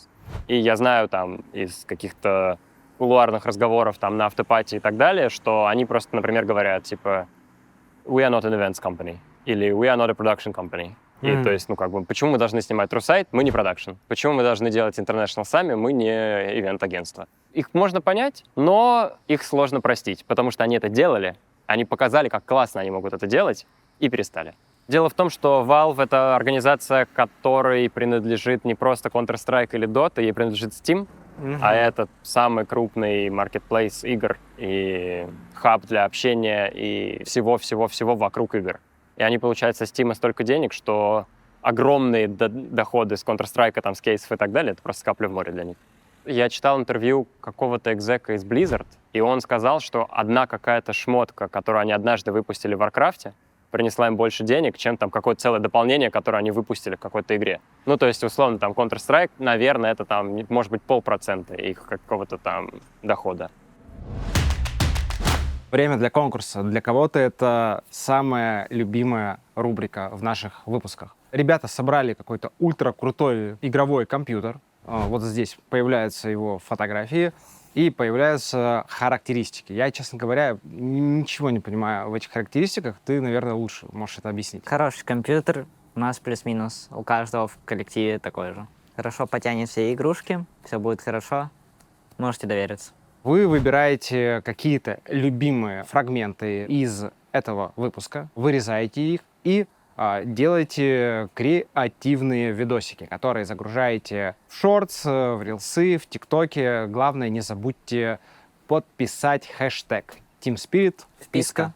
Вот здесь, опять же, появляется этот хэштег. С помощью этого хэштега мы будем находить ваши видео. Либо присылайте мне в инстик или присылайте в ТГ, в сообщения в нашем Телеграме, во вписочной, чтобы мы тоже могли видеть эти видосы, если вдруг по какой-то причине по хэштегу они у вас не ищутся. Самое главное, что видосик должен быть креативным, то есть используйте мемы, делайте эдиты, пишите титры. Чем креативнее будет видос, тем больше шансов у вас на победу. Может быть, вы используете какие-то самые мемные моменты и, не знаю, запишите пародию на Донка, например. Такое может быть? Пародия на Донка. Свобода принимается. Конечно. Дальше мы отберем там 3-4 видоса, возможно, устроим голосовалку, может быть, в нашем Телеграм-канале, возможно, покажем тебе. Скажешь, вот этот самый мемный. Меня вот этот разъебал видос. Давай поговорим о спиритах с точки зрения бизнеса и о тех цифрах, которые ты можешь назвать. Какие затраты есть вот у спиритов сегодня?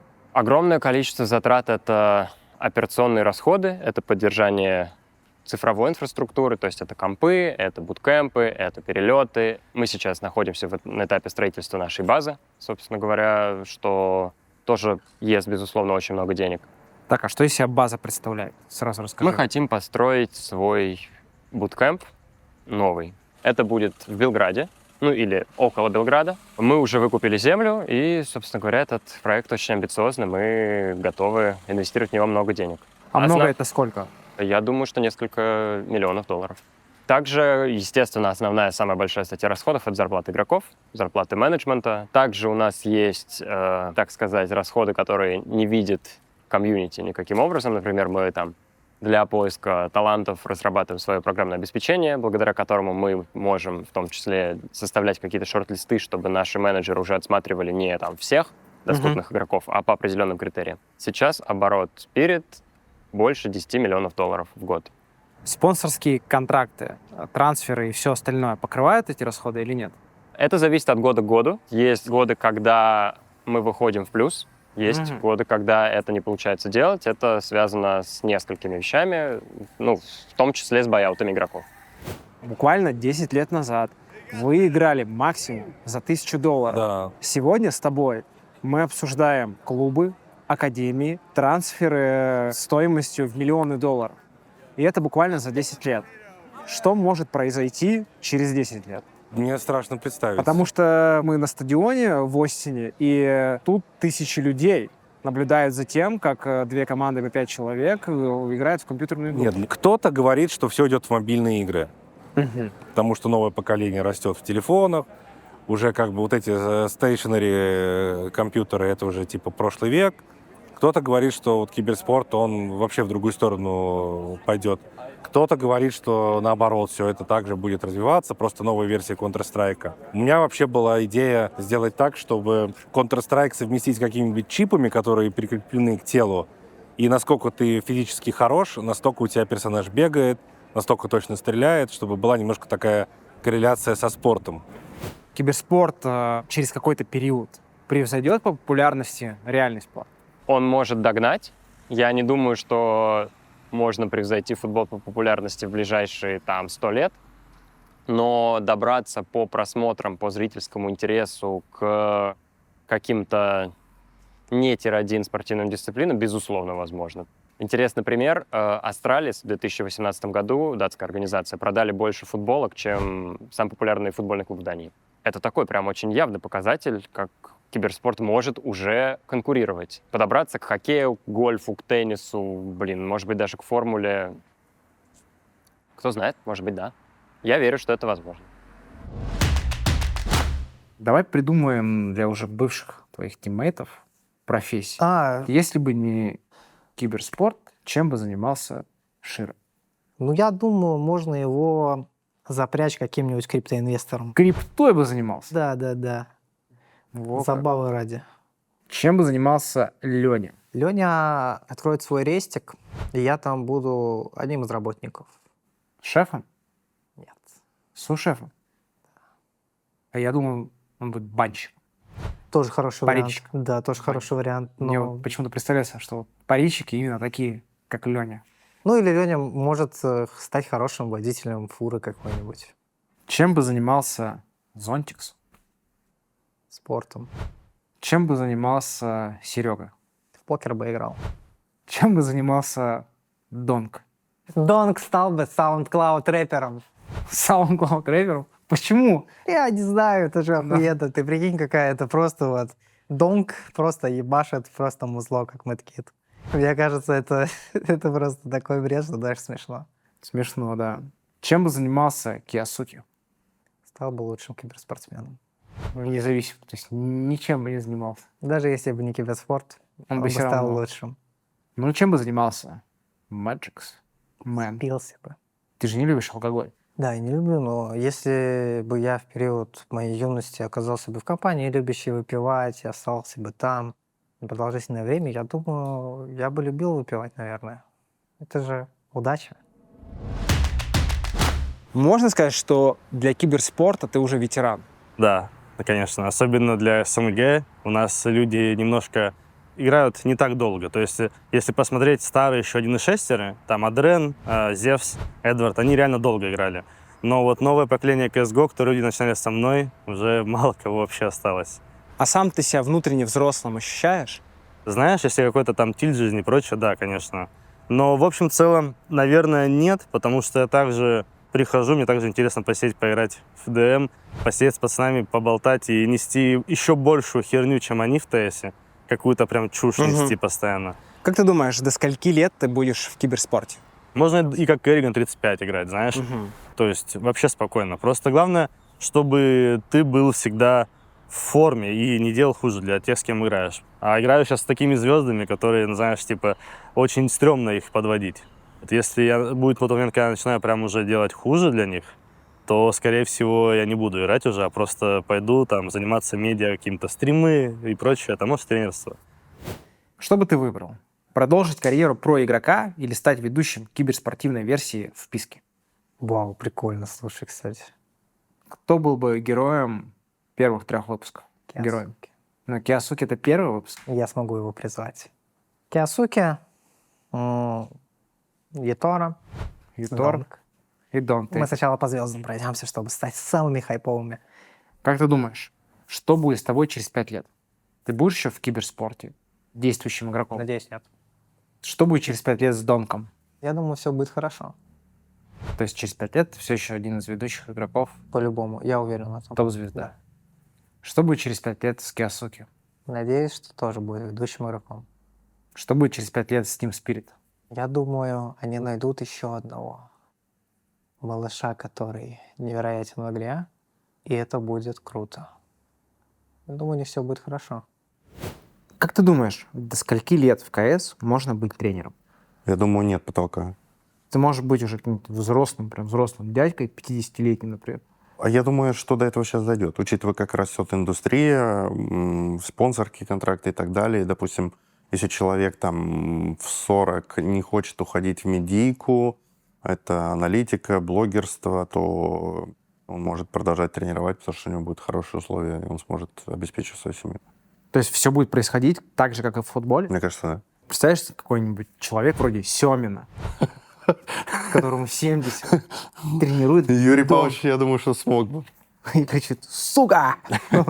И шапку поправляет. Когда тебе, например, там 50, а перед тобой Донг, любитель там манга, аниме и всего остального, ты можешь уже быть просто не в контексте этого мира. А не думаешь, что не сейчас чувствовать его? Интересно посмотреть, как, допустим, тренер моего возраста, если я продолжу тренировать там до 48, и ко мне придет Даня, условный другой, там будет ли этот разрыв, поскольку я постоянно в этом нахожусь. Да, и у тебя будет колоссальный опыт. Да. Ну, а будет ли вообще КС существовать? Ну, КС, думаю, будет. Культовая игра. Что будет через 5 лет с овердрайвом? Я надеюсь, что будут дети, что у меня уже будут свои эти маленькие люркеры. У меня первая цифра меняется, там, 21, 31. И я всегда представляю, какой я буду через 10 лет. А я понимаю, что все то же самое, только КГ меняются. А так, в целом, чуть, может, где-то помудрее. Не поумнее, а помудрее. Как ты думаешь, до скольки лет ты будешь играть? Я думаю, что Team Spirit моя последняя организация. Я могу еще проиграть, лет 5-6, я думаю. Мне сейчас 24, в принципе, до 29 я смогу. Просто снайпер тяжеловато уже форму поддерживать будет в 28-29.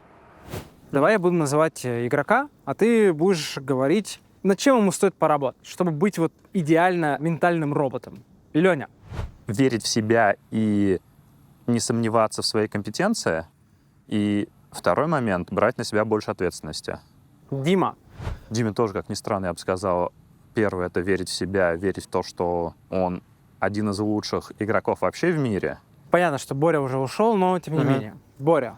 Быть честным к себе и к другим. Если есть что сказать, об этом нужно говорить, нужно не держать это в себе, не умалчивать. Мирослав.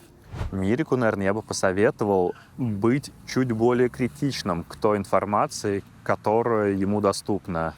Он, на мой взгляд, очень часто к своим идеям, к своему мнению относится как к какой-то истине, к последней инстанции.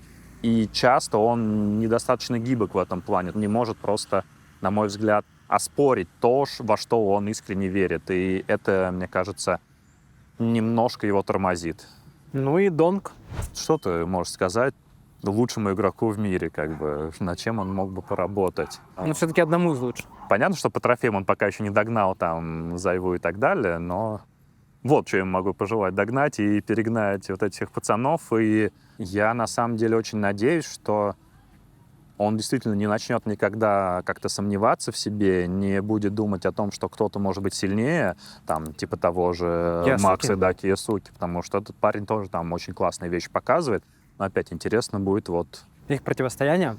их противостояние, когда, собственно, Ника с Моноси, если они выйдут тоже в какой-то прайм, вот эта троица там, на что будет способна. Вот эти все истории будут интересны, там вот эти аниме, там, битвы и так далее. А так, Даньку, да и черт знает. Не останавливаться, наверное, на этом, вот что бы я ему пожелал. То есть просто все время стремиться быть еще лучше, еще жестче, потому что именно в этом, мне кажется, тоже его основная сила, то, что он, я надеюсь, что он сохранит на протяжении всей своей карьеры. Считаешь ли ты уже сейчас себя легендой игры? Смотря что подразумевает легенды. Допустим, легенда — это статус. Я думаю, отрицать мое влияние на, там, условно, новое поколение глупо. Я показал, что с калашом можно доминировать над всеми. Получается, росли раньше на симпле, сейчас растут на тебе. Ну, я думаю, что да. Я думаю, это глупо отрицать. Ну, если это критерий легенды, то можно. Но именно так, что легенда для меня — это человек, у которого продолжительная карьера и у которого за спиной какая-то история. Да, я выиграл все крупные турниры, поставил там какие-то рекорды, но я думаю, что это все забудется и будет помниться лишь текстом. Допустим, как вот Кербай. Сам молодой MVP до меня, 18 лет, но об этом помню только текстом, что типа вот да, у него есть такая ачивка. То, как он играл тогда, это было реально жестко. Он играл как я, просто рашил вперед, убивал всех. Ты хочешь быть величайшим игроком в истории КС? Если величайший игрок в истории подразумевает самый титулованный, то да. А если подразумевает иметь больше всего индивидуальных наград, но мало командных, то я выберу нет. The future of Counter-Strike! Team Spirit! Я Маркер спиздил.